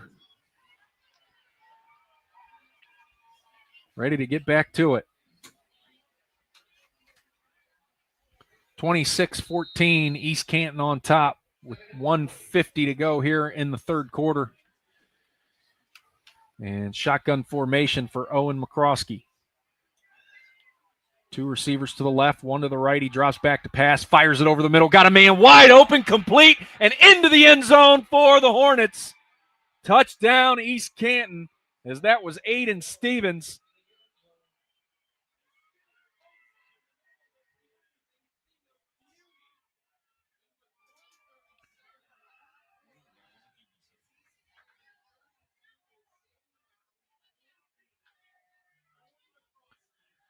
What a beautiful ball thrown by Owen McCroskey over the middle, up the seam route, got his man, and now we have the extra point still to come.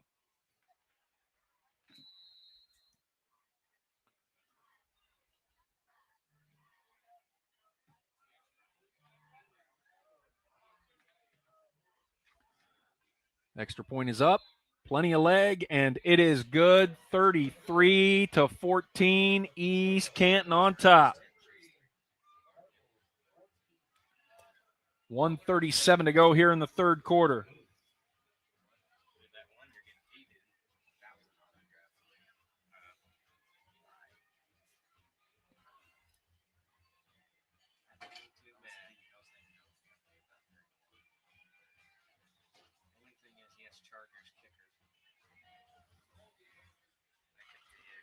So now East Canton will kick it back to Sandy Valley. And now Sandy Valley has to put the ball into the end zone if they want any shot at coming back in this ball game, as they got inside the red zone on the last drive, but failed on the 4th and 3. So we got 1:37 left here in the third quarter. East Canton leads Sandy Valley 33-14.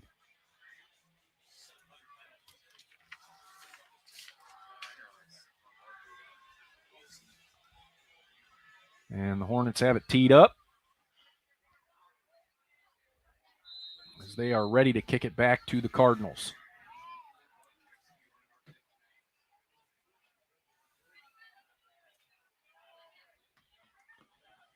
And the ball is line drive down the left side, and that's actually going to go right out of bounds, and it's going to be procedural penalty again. It's almost like they do that on purpose, because you usually don't flirt with the sidelines unless you mean to. So the Cardinals are going to start on their own 35-yard line, 1st and 10, with 1:37 to go here in the third.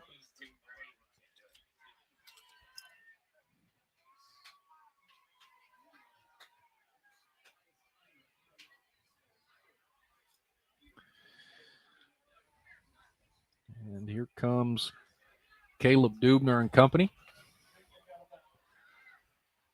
2 receivers off to the left, 1 up, or 2 down here to the right as well. One's in the slot. And Dubner's in the shotgun. Takes a snap, drops back to pass, looking over the middle. He's going to fire it deep. And the receiver comes back for the football. He's got it. 30, 20, 15, cuts it back to the middle. Touchdown, Cardinals. They needed that in a bad way, and they got it.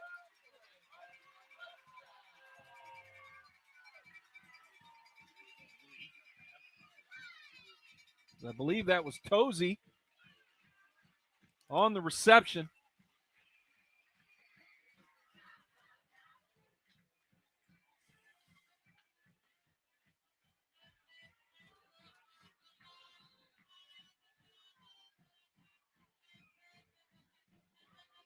Extra point still to come. Up and good. And Sandy Valley is not going away quietly.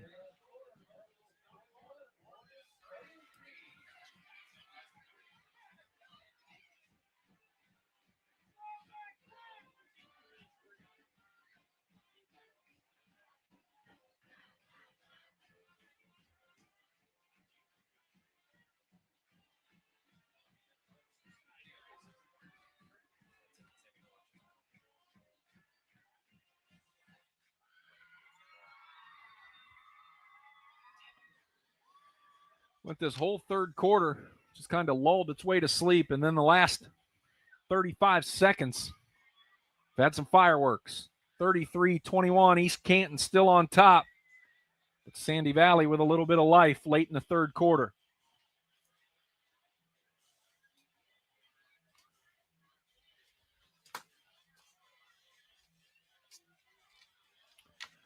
So now the Cardinals will tee it up. Kick it back to East. Dubner just tossed that thing deep down the middle. And Gino Tosi did a great job as it was severely underthrown, but Tosi came back to the football. And when he came down with it, the secondary of East Canton was just kind of everywhere and nowhere at the same time, and he was able to weave his way into the end zone. A short kick to the right sidelines there. And it goes out of bounds. And they, too, will get a procedural penalty. They're both kind of doing the same thing. 1:23 to go here in the third quarter. And East Canton will start now on their own 35-yard line as well.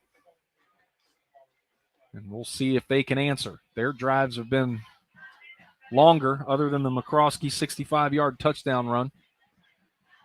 Their drives have taken longer, more time off the clock, and I would imagine that's the way Spider Miller would like it. So McCroskey back in the shotgun, two receivers up top to the right. Takes the snap, drops back to pass. Now he's running right, and he slides down. And a late flag as McCroskey was hit, but I think that was incidental. I don't know that that warranted a flag, but if it stands true, that's going to be a automatic first down for the Hornets. They're not going to talk about it. That seemed very incidental to me.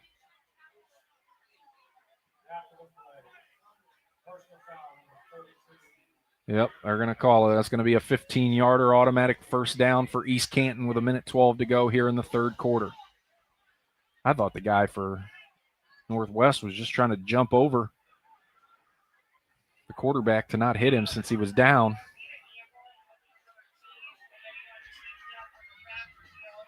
Gamble's hot on the sidelines. He's trying to get one of the referees to come over and talk to him, but it's going to go all the way out to the 49-yard line on the East Canton side of the 50, and they're going to toss it to Anderson. Goes up the right side and down to about the 45, 46-yard line. So about a 4 or 5-yard gain for the Hornets as they move into Sandy Valley territory, as we are now under a minute to play here in the third quarter. 2nd and 6 from the Cardinal 45-yard line.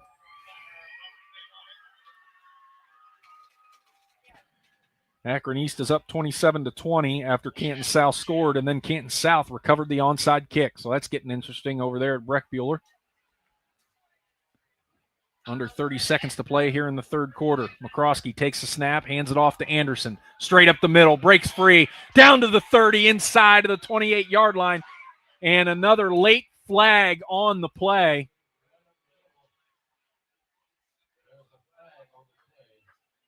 As that was very late. So we're going to see what that one is. As that's going to be another East Canton first down unless it's on the Hornets.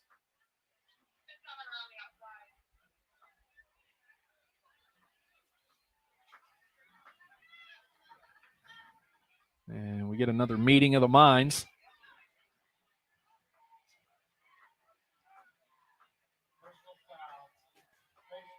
It's a face mask on Sandy Valley after the first down run. So that's going to take it inside the 20-yard line down to the 15. So East Canton has now entered the RG Drag red zone. Learn, earn, and succeed. 20 seconds to go here in the third quarter. 1st and 10 from the Cardinal 15-yard line. And if that clock starts, then they don't have to technically run another play here in the third quarter, because that was a running play. But I don't know if they... East Canton's huddled up on the sidelines, waiting for the... There it is. Yeah, they technically do not have to run another play.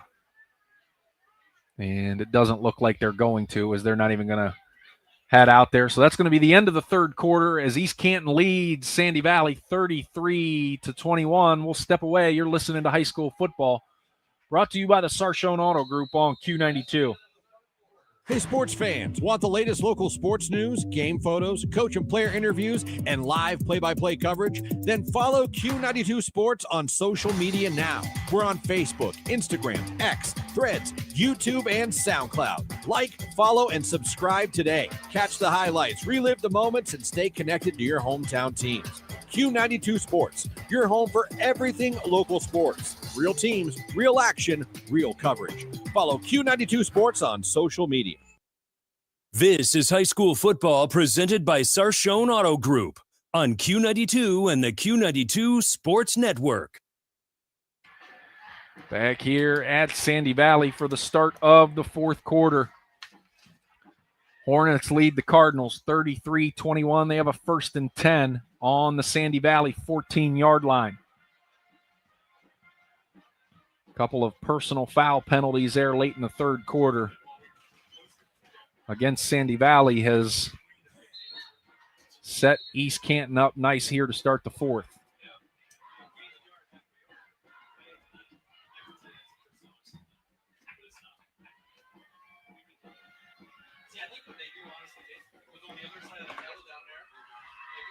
And here comes the Hornets out of their huddle.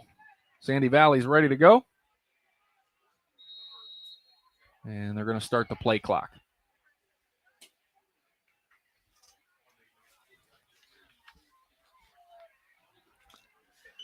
So shotgun formation for Owen McCroskey. 2 receivers to his left, 1 to his right. He's going to hand it off to Dylan Anderson, who goes straight up the middle inside the 5-yard line. As he gets down to the 5, right at the 5-yard line. And that's going to bring up 2nd down and about 5.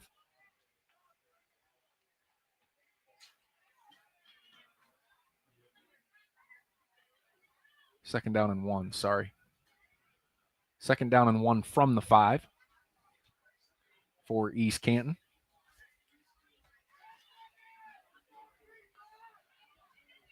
Two receivers to the right, 1 to the left. McCroskey takes a snap, hands it off to Anderson again, straight up the middle, touchdown, but we got a flag, and I don't think that's going to stand. It looks like it's going to come back. As it's going to be holding on the Hornets. So they go from 2nd and 1 from the 5 to 2nd and 11 from the 15.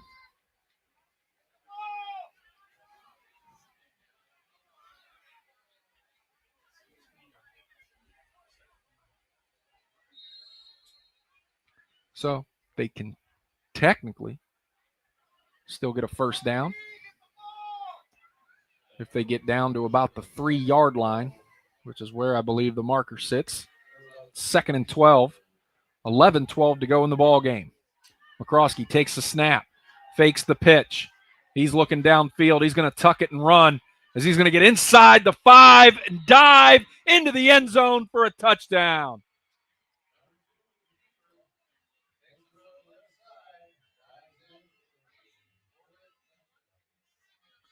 Owen McCroskey with a 15-yard touchdown scamper to extend the East Canton lead with the extra point still to come.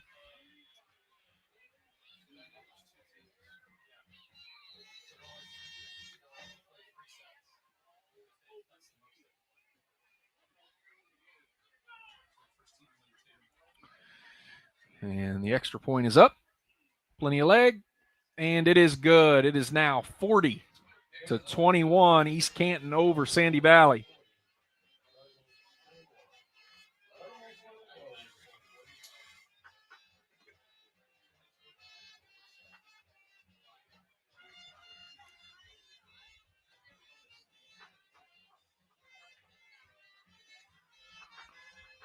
11:04 to go in the ball game.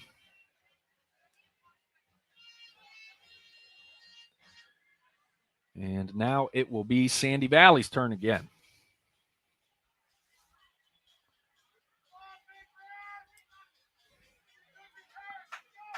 (40-21) East Canton on top of the Sandy Valley Cardinals here at Sandy Valley.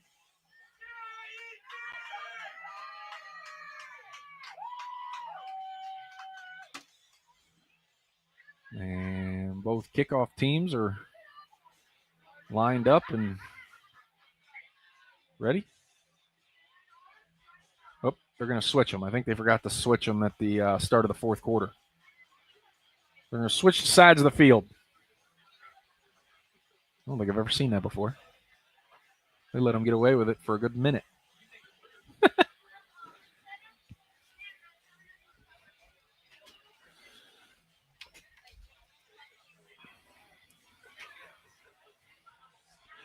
All right. Now everybody's in the right position. East Canton will now be kicking left to right. Sandy Valley will be playing right to left. Ball's teed up. 11:04 to go in the ball game. Hornets lead the Cardinals 40-21. And there's a kick down the left side. And just like both teams, out of bounds again.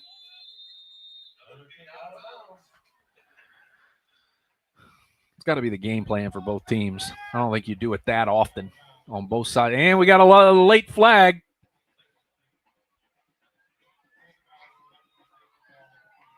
And the only people over there are the East Canton Hornets.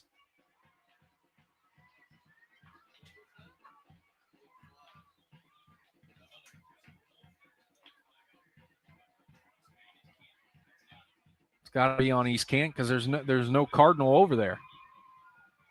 Something must have been said to the ref because nothing was done. All the players for Sandy Valley were on their way to the sidelines.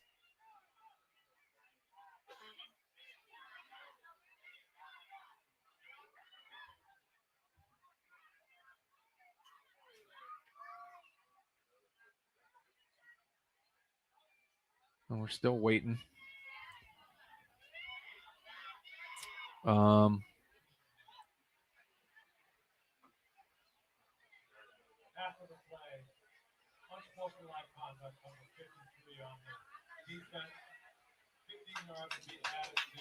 So, unsportsmanlike conduct on one of the players from East Canton, which means Sandy Valley gets to start the drive at the 50-yard line. He had to have said something to the referee because there was no other player for any of the other team over there with him when that flag was thrown.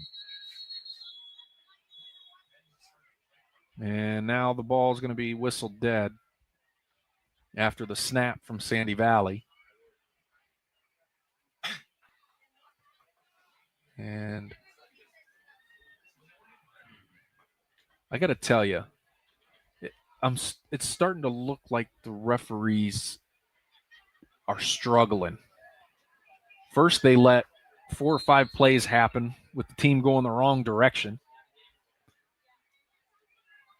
And now they let a snap happen that just shouldn't have. And now we're going to try this again.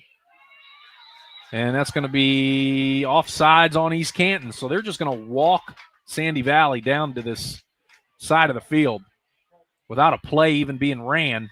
Sandy Valley has gone from their 35-yard line down to the East Canton 45-yard line without snapping the football.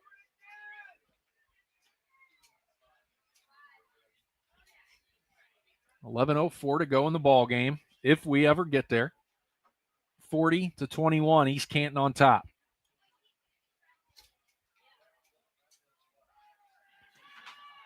Dubner fires it to the left side, and it's complete at the 41-yard line. 9-yard gain for Sandy Valley. That's going to bring up 2nd and 1 for the Cardinals.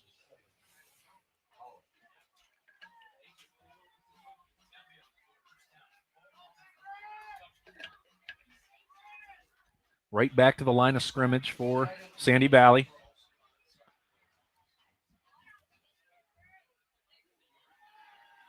And Dubner is going to be hit as he throws. And it's going to be complete down to the East Canton 30-yard line, 1st and 10, Sandy Valley, as they now are on the march. Dubner took a shot as he let go of the football.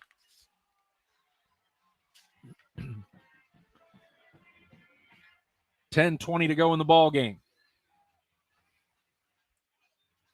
Dubner in the shotgun, takes a snap, hands it off to the back, up to the left side, gains about 2 yards before he's brought down at about the 28-yard line. That was Aiden Barfield on the carry, taking the place of the injured Natch Overly. So 2nd and 8 from the East Canton 28. We're under 10 minutes to play. 40-21, East Canton on top. Dubner in the shotgun, 3 receivers up top to the right, 1 down here to the left. He's got Barfield in the backfield with him. He's taking the snap, drops back the pass, fires it to the right side, complete. And he's going to be upended for no gain. And that's going to bring up 3rd and 8. 4 down territory for Sandy Valley, probably the rest of the way.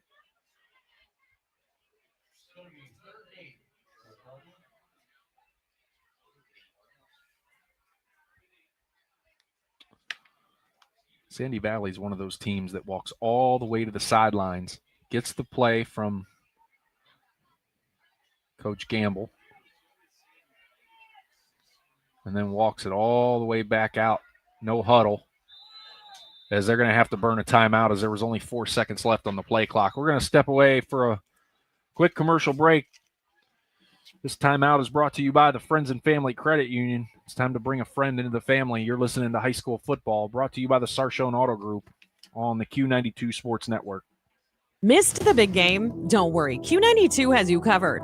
Check out our SoundCloud page where you can relive every exciting moment. From high school football, basketball, baseball, and softball to Mount Union football and basketball, we've got it all.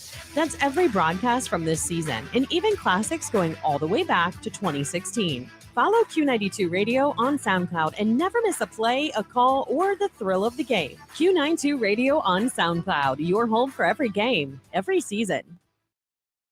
This is high school football presented by Sarshone Auto Group on Q92 and the Q92 Sports Network. Back here at Sandy Valley, East Canton leads 40-21 with 8:56 left in the ball game. Sandy Valley's marching 3rd and 8 from the Hornets' 28-yard line. Both teams coming out of the timeout. This game has been messy.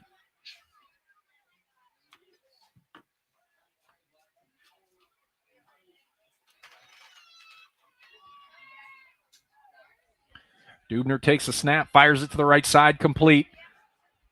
And his guy jitterbugs his way up down to about the 23, 24-yard line. It's going to bring up 4th and short.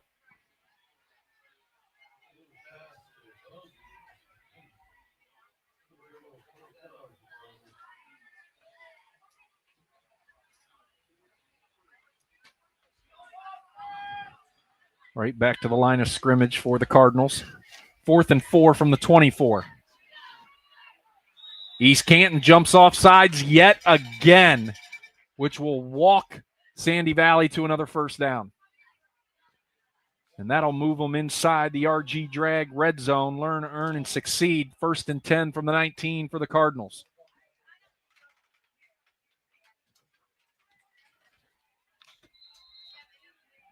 Shotgun formation for Dubner. Takes the snap, drops back to pass. Nobody's there. He's going to have to take off running himself straight up the middle, and he gets all the way down to about the 13-yard line. Nice gain there on 1st down as they're inside the 15. And we are at the 8-minute mark of the 4th quarter.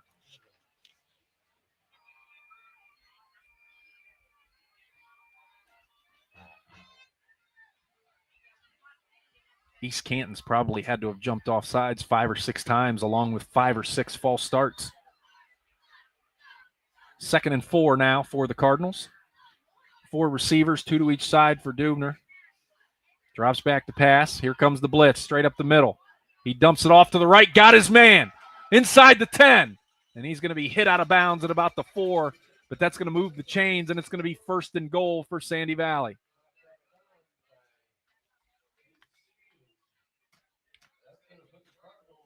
going to be first and goal from the 5.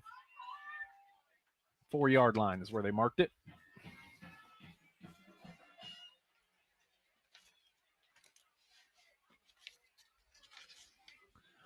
They punch it in here. It's far from over.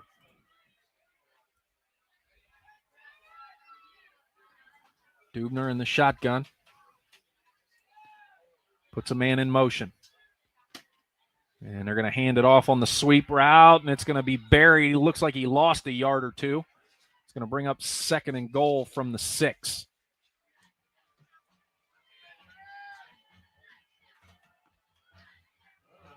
They're going to say the 7. So it's going to be second and goal from the 7. As the clock continues to run. As we are now down to 7 minutes to go in the ball game. Dubner in the shotgun. 2 receivers to his left, 1 up top to the right. Drops back to pass, fakes the handoff. He's rolling right. Rolling right, looking downfield, fires it into the end zone. Complete for the touchdown as he hits Chase Helwig.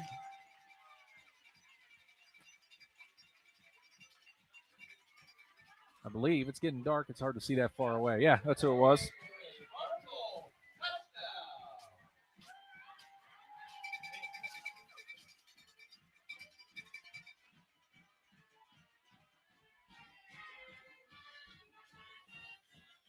Extra point still to come. And actually, they're going to go for 2. Drops back to pass, and he fumbles it. And the 2-point conversion is for naught. So it's going to be 40-27.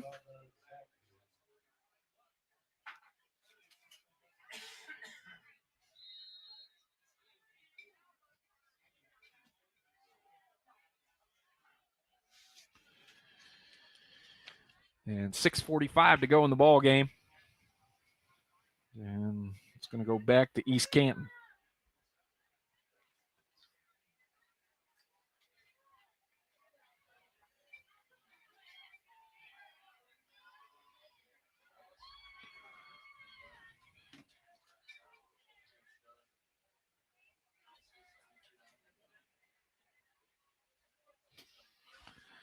And we have another player down, this time from Sandy Valley. So we're going to step away for a commercial break. You're listening to High School Football, brought to you by the Sarshone Auto Group on Q92.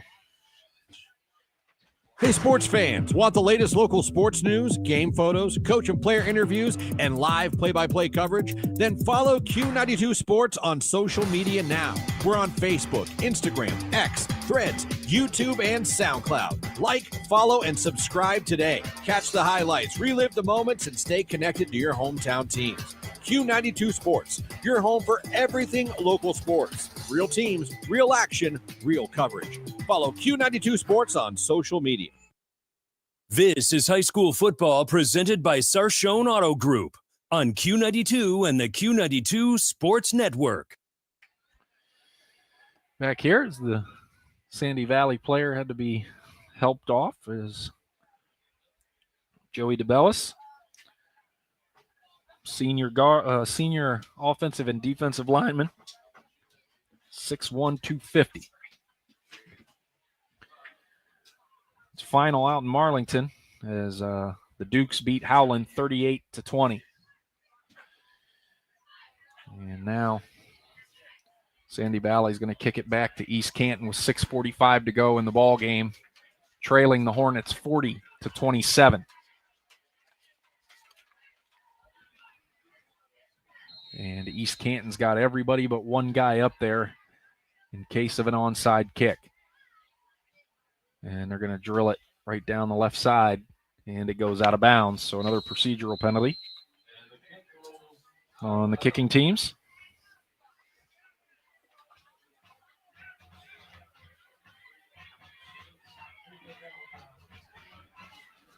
So it's East Canton's turn now.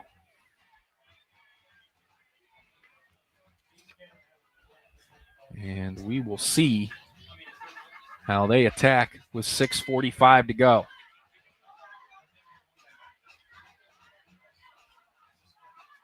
Owen McCroskey and company huddling up as they will start this drive from their own 35-yard line. Shotgun formation. 2 receivers down here to the right, 1 up top to the left. They're going left to right. McCroskey takes the snap, hands it off to Anderson, straight up the middle, then cuts it back to the right side across the 40. Out to the 45, cuts it back inside, across the 50, and in to Sandy Valley territory, down to the Sandy Valley 48-yard line, and that moves the chains for a first down for the Hornets. And I believe once they set the chains, that'll move the clock as it's running now, as that's the biggest friend to East Canton at the moment. Don't forget, for our quick post-game show, we will go over the final scores around the area and cover the second half of this ball game with final thoughts. Stay tuned for that as McCroskey takes the snap, fakes the pitch to Anderson, rolls left. He's going to keep it, and he's going to slide down at around the 47-yard line. And the one time they actually should have called a personal foul penalty, they didn't.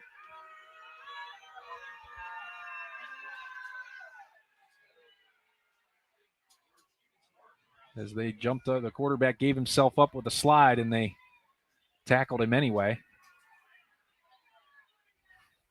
But maybe it was a makeup call for the last one that shouldn't have been. 2nd and 8. That was a 2-yard gain there for McCroskey. He's back in the shotgun. 2 receivers to the left, 1 down here to the right. Takes the snap, hands it off to Anderson. Straight up the middle. Another first down. Inside the 25, or inside the 45. Down to about the 32, 31-yard line. Another Hornets first down. And we have another Sandy Valley Cardinal down on one knee, grabbing his elbow, grabbing his shoulder. So we'll take a break. 5:16 to go in the ball game. 40-27, East Canton on top of Sandy Valley. Looking for your home for local sports? Head over to Q92radiosports.com, the official website of Q92 Sports Network. Catch every live broadcast of high school games and Mount Union sports. Stay up to date with the latest local sports stories. Check scores from around the area and never miss a game with our full broadcast schedule. It's everything sports all in one place.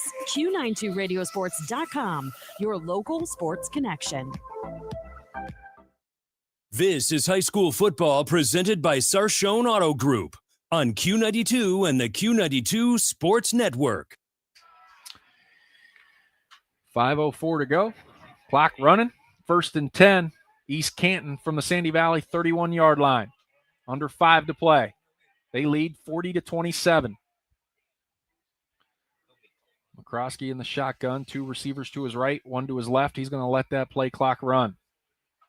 He's going to take the snap, fire it to the right side, complete to Aiden Stevens, who gets down to about the 25-yard line before he is brought down in bounds, and that'll keep the clock moving.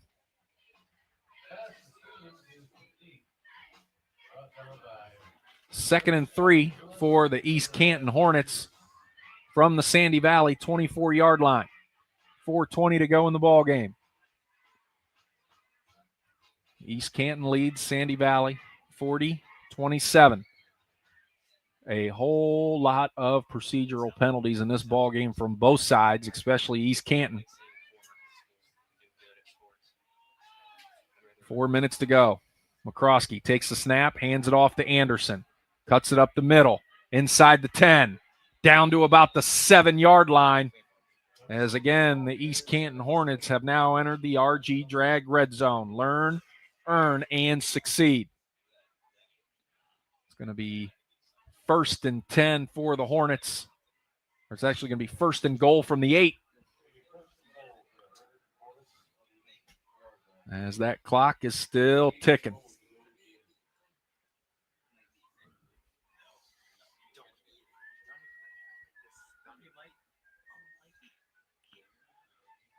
Hornets break the huddle. Going to have 2 receivers to the left, 2 to the right. Dylan Anderson behind McCroskey in the shotgun, but now we're going to have a false start on East Canton. Whole bunch of those tonight as well. That'll stop the clock and knock them back 5 yards, so it'll be 1st and goal from the 13. 3:28 to go. Clock will start back up now that the chains have set.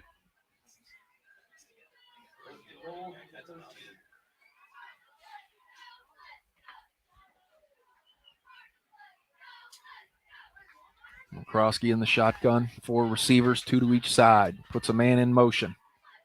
Pitches it to Aiden Stevens up the left side. Breaks a tackle inside the 5.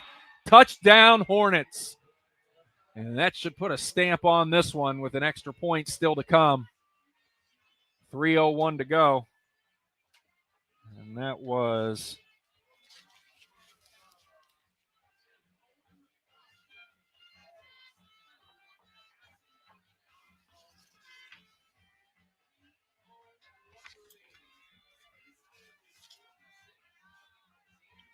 extra point still to come for the Hornets.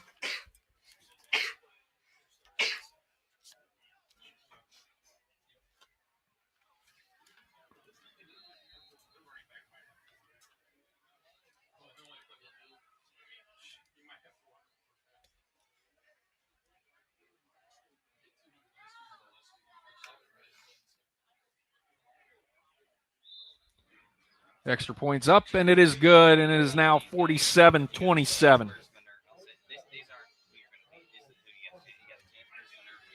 3:01 to go in the ball game. And East Canton starting to pull away late.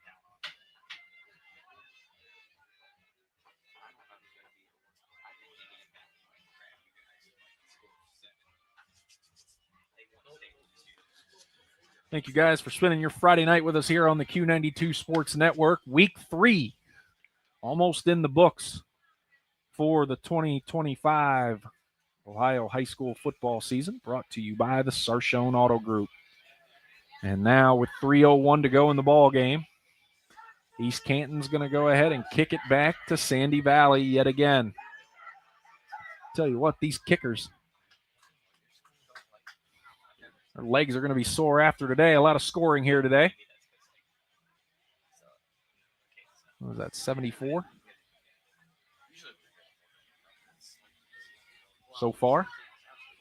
Still got 3:01 left, and we know that Sandy Valley can score quickly. They've got at least one play tonight where it was a one-play drive for a tutty. So teed up, ready to go back to the Cardinals. And they're going to squib it right down the middle, and it's going to be picked up by a Cardinal.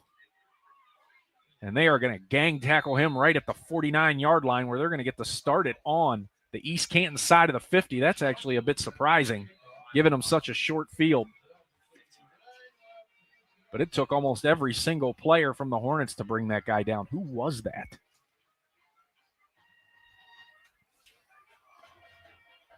So they're actually going to start him right at the 50.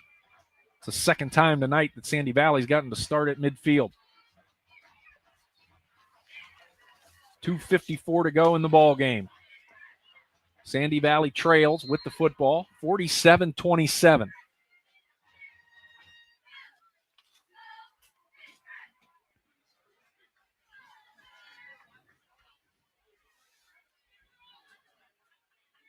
And I think do we got a new quarterback in? We do have a new quarterback in. Liam Fetty, freshman. Going to take the snap out of the shotgun. He's going to roll left, looking downfield. Gets inside Sandy Valley territory, hit from behind after an 8-yard gain. So that's going to bring up 2nd and 2. Did a good job looking downfield. Liam Fetty, 6 foot, 170-pound freshman. 2nd and 2 from the Sandy Valley 42. 2:20 to go in the ball game. Hornets lead the Cardinals 47-27. Like it's going to be some good reps here for the freshman. He's in the shotgun, 3 receivers up top to his right, 1 down here to the left. Takes the snap, rolls right. Here comes the blitz. Splits it. Looking downfield. Fires it to the right side. Got a man wide open. And in and out of the hands of the intended target, as he had to jump for it just a little bit, but still should have come down with it. Graham Lewis was the intended target for Sandy Valley. And that's going to bring up 3rd and 2 from the 42, under 2 minutes to play in the ballgame. We are past the 10 o'clock hour here on the Q92 Radio Sports Network. Like I said, after this minute and 58 seconds, we'll have a quick post-game show with the scoreboard and final thoughts on tonight's ball game. Fetty takes the snap out of the shotgun, hands it off to the running back, breaks 1 tackle, and he's going to be drugged down by his arms. Aiden Barfield on the carry there. And did they give him forward progress? They did, so they're going to move the chains, and it's going to be a 1st down. And we got yet another East Canton player with some cramps as his teammates are helping him out, trying to stretch him out. 1:45 to go in the ball game.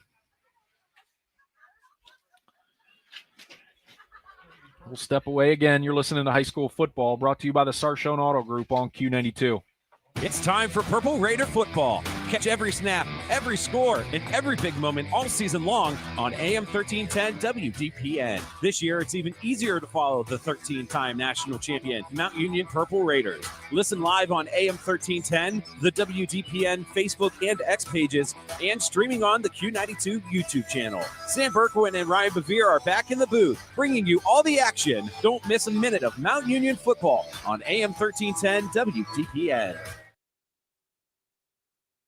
This is high school football presented by Sarshone Auto Group on Q92 and the Q92 Sports Network. Back here at Sandy Valley, and that was again Aiden Candle. That's the 3rd or 4th time he's cramping up bad in that left leg. You can see how he's walking off the field. I mean, at least he's walking off under his own power, but 47-27. East Canton on top of Sandy Valley. Minute 45 to go in the ball game. 1st and 10 for the Cardinals on the East Canton 40. They got freshman Liam Fetty in at quarterback. He's going to be in the shotgun. 2 receivers to his left, 1 to his right. And the clock starts back up. Fetty takes the snap. And he's going to fake the handoff to his back and roll right, looking downfield. Fires it off to the right side. In and out of the hands again of the intended target. Incomplete. As I believe that's again Chase Helwig. As the intended target. It's going to bring up 2nd and 10 with a minute 29 to go. So East Canton is going to move to 3-0. On their 2025 campaign, and the Sandy Valley Cardinals are going to fall to 0-3. Again, they've had a heck of a start. Young team, tough 3-game stretch to start the season.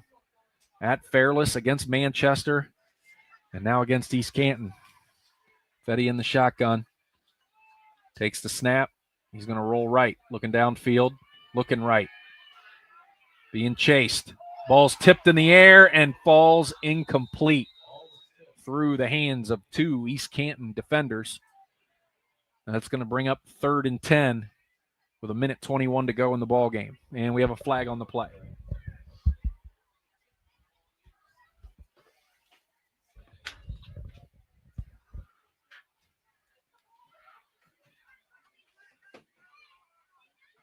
And we're waiting on the call.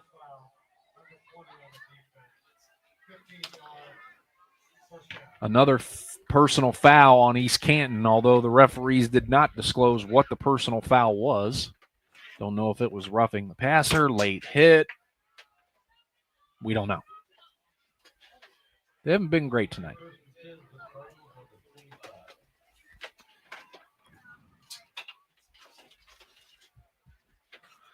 So it's going to be 1st and 10 Sandy Valley now, down to the East Canton 25-yard line with 1:21 to go in the game. Fetty, 3 receivers to his right, takes the snap and rolls right. Dumps it over to the right side, complete to his intended target, who is Graham Lewis. And that's going to bring up 2nd down, but he was tackled in bounds, so the clock keeps moving. And we are approaching the 1-minute mark of the ball game.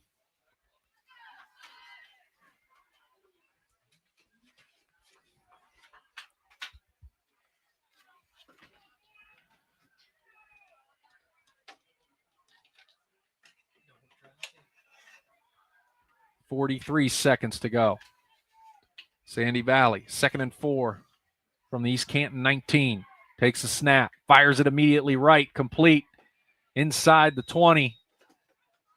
But it's going to be short. It's going to be 3rd down and short for Sandy Valley as they now move into the RG Drag red zone. Learn, earn, and succeed. It's going to be 3rd and 4 from the 19-yard line for the Cardinals.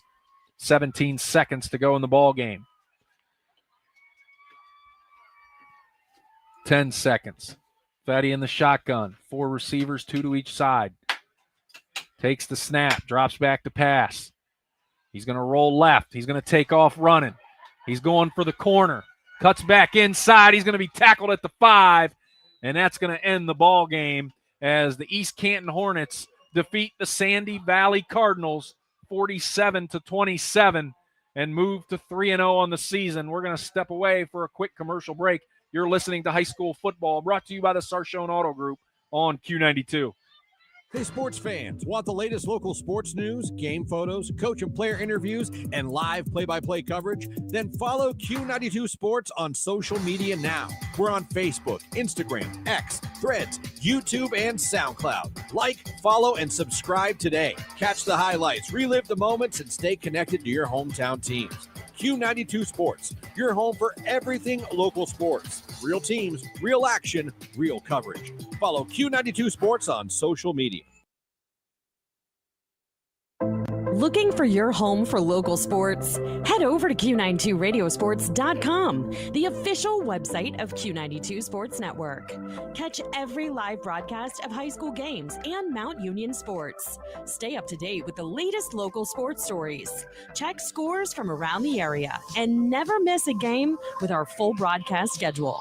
It's everything sports all in one place. Q92radiosports.com, your local sports connection. This is high school football presented by Sarshone Auto Group on Q92 and the Q92 Sports Network. Back here at Sandy Valley as the East Canton Hornets defeat the Cardinals 47-27 and move to 3-0 on the season. And now we're going to take a look around as all the other games are pretty much in their final and have been for some time. So we're going to do one more run through of the final scores in the area.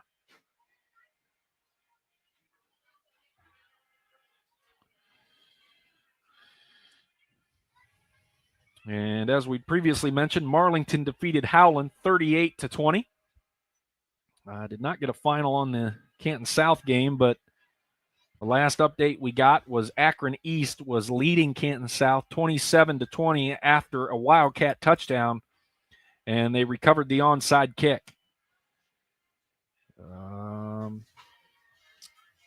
Last update was Perry was winning against Warren Harding with 1:01 left in that ball game, 25-15. So I'd imagine that finished off with a Perry victory as well. Orville defeated Canton Central Catholic 28-7. That game was never really close. The last update we got from Alliance Streetsboro was 33-13 late in the third quarter. Louisville defeated Northwest in that big ball game out there, 10-3 in a close, hard-fought defensive battle. And I believe that's pretty much all we got. So we're going to step away for another commercial break. And when we come back, I will have my final thoughts on tonight's ball game. You're listening to High School Football, brought to you by the Sarshone Auto Group on Q92. When it comes to sports, Sam Berkwin brings the heat. Catch the Sam Berkwin Show weekdays from 3 to 6 p.m. on AM 1310 WDPN and streaming live on the WDPN Facebook and X pages, plus the Q92 YouTube channel. From the Browns to the Buckeyes, the Guardians, Cavs, and your local high school teams, if it's making headlines in the sports world, Sam is talking about it. It's the local sports talk you want. The Sam Berkwin Show, weekday afternoons on AM 1310 WDPN. Missed the big game? Don't worry, Q92 has you covered. Check out our SoundCloud page where you can relive every exciting moment. From high school football, basketball, baseball, and softball to Mount Union football and basketball, we've got it all. That's every broadcast from this season, and even classics going all the way back to 2016. Follow Q92 Radio on SoundCloud and never miss a play, a call, or the thrill of the game. Q92 Radio on SoundCloud, your home for every game, every season. This is high school football presented by Sarshone Auto Group on Q92 and the Q92 Sports Network. Back here at Sandy Valley as the Hornets defeated the Cardinals 47-27. We do have a final in Streetsboro as the Alliance Aviators defeat them 46-13. You heard at halftime as we went through some of the scoring in the first half, so we will do the same right now in the second half. As it started 26-14 to start the second half with East Canton on top, and they pick up where they left off as Stevens with a 31-yard touchdown catch made it 33-14. Then that one-play touchdown pass to Tozy for 65 yards made it 33-21 and got Canton South right back in it.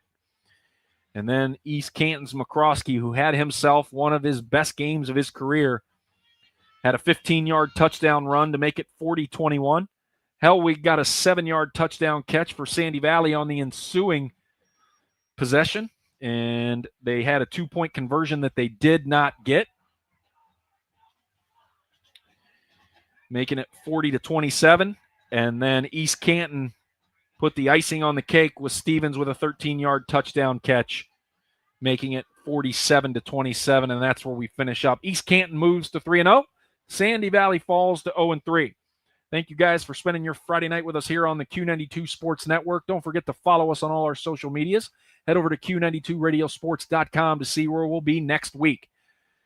Again, I'm Jay Wilhelm signing off. Have a good night, everybody.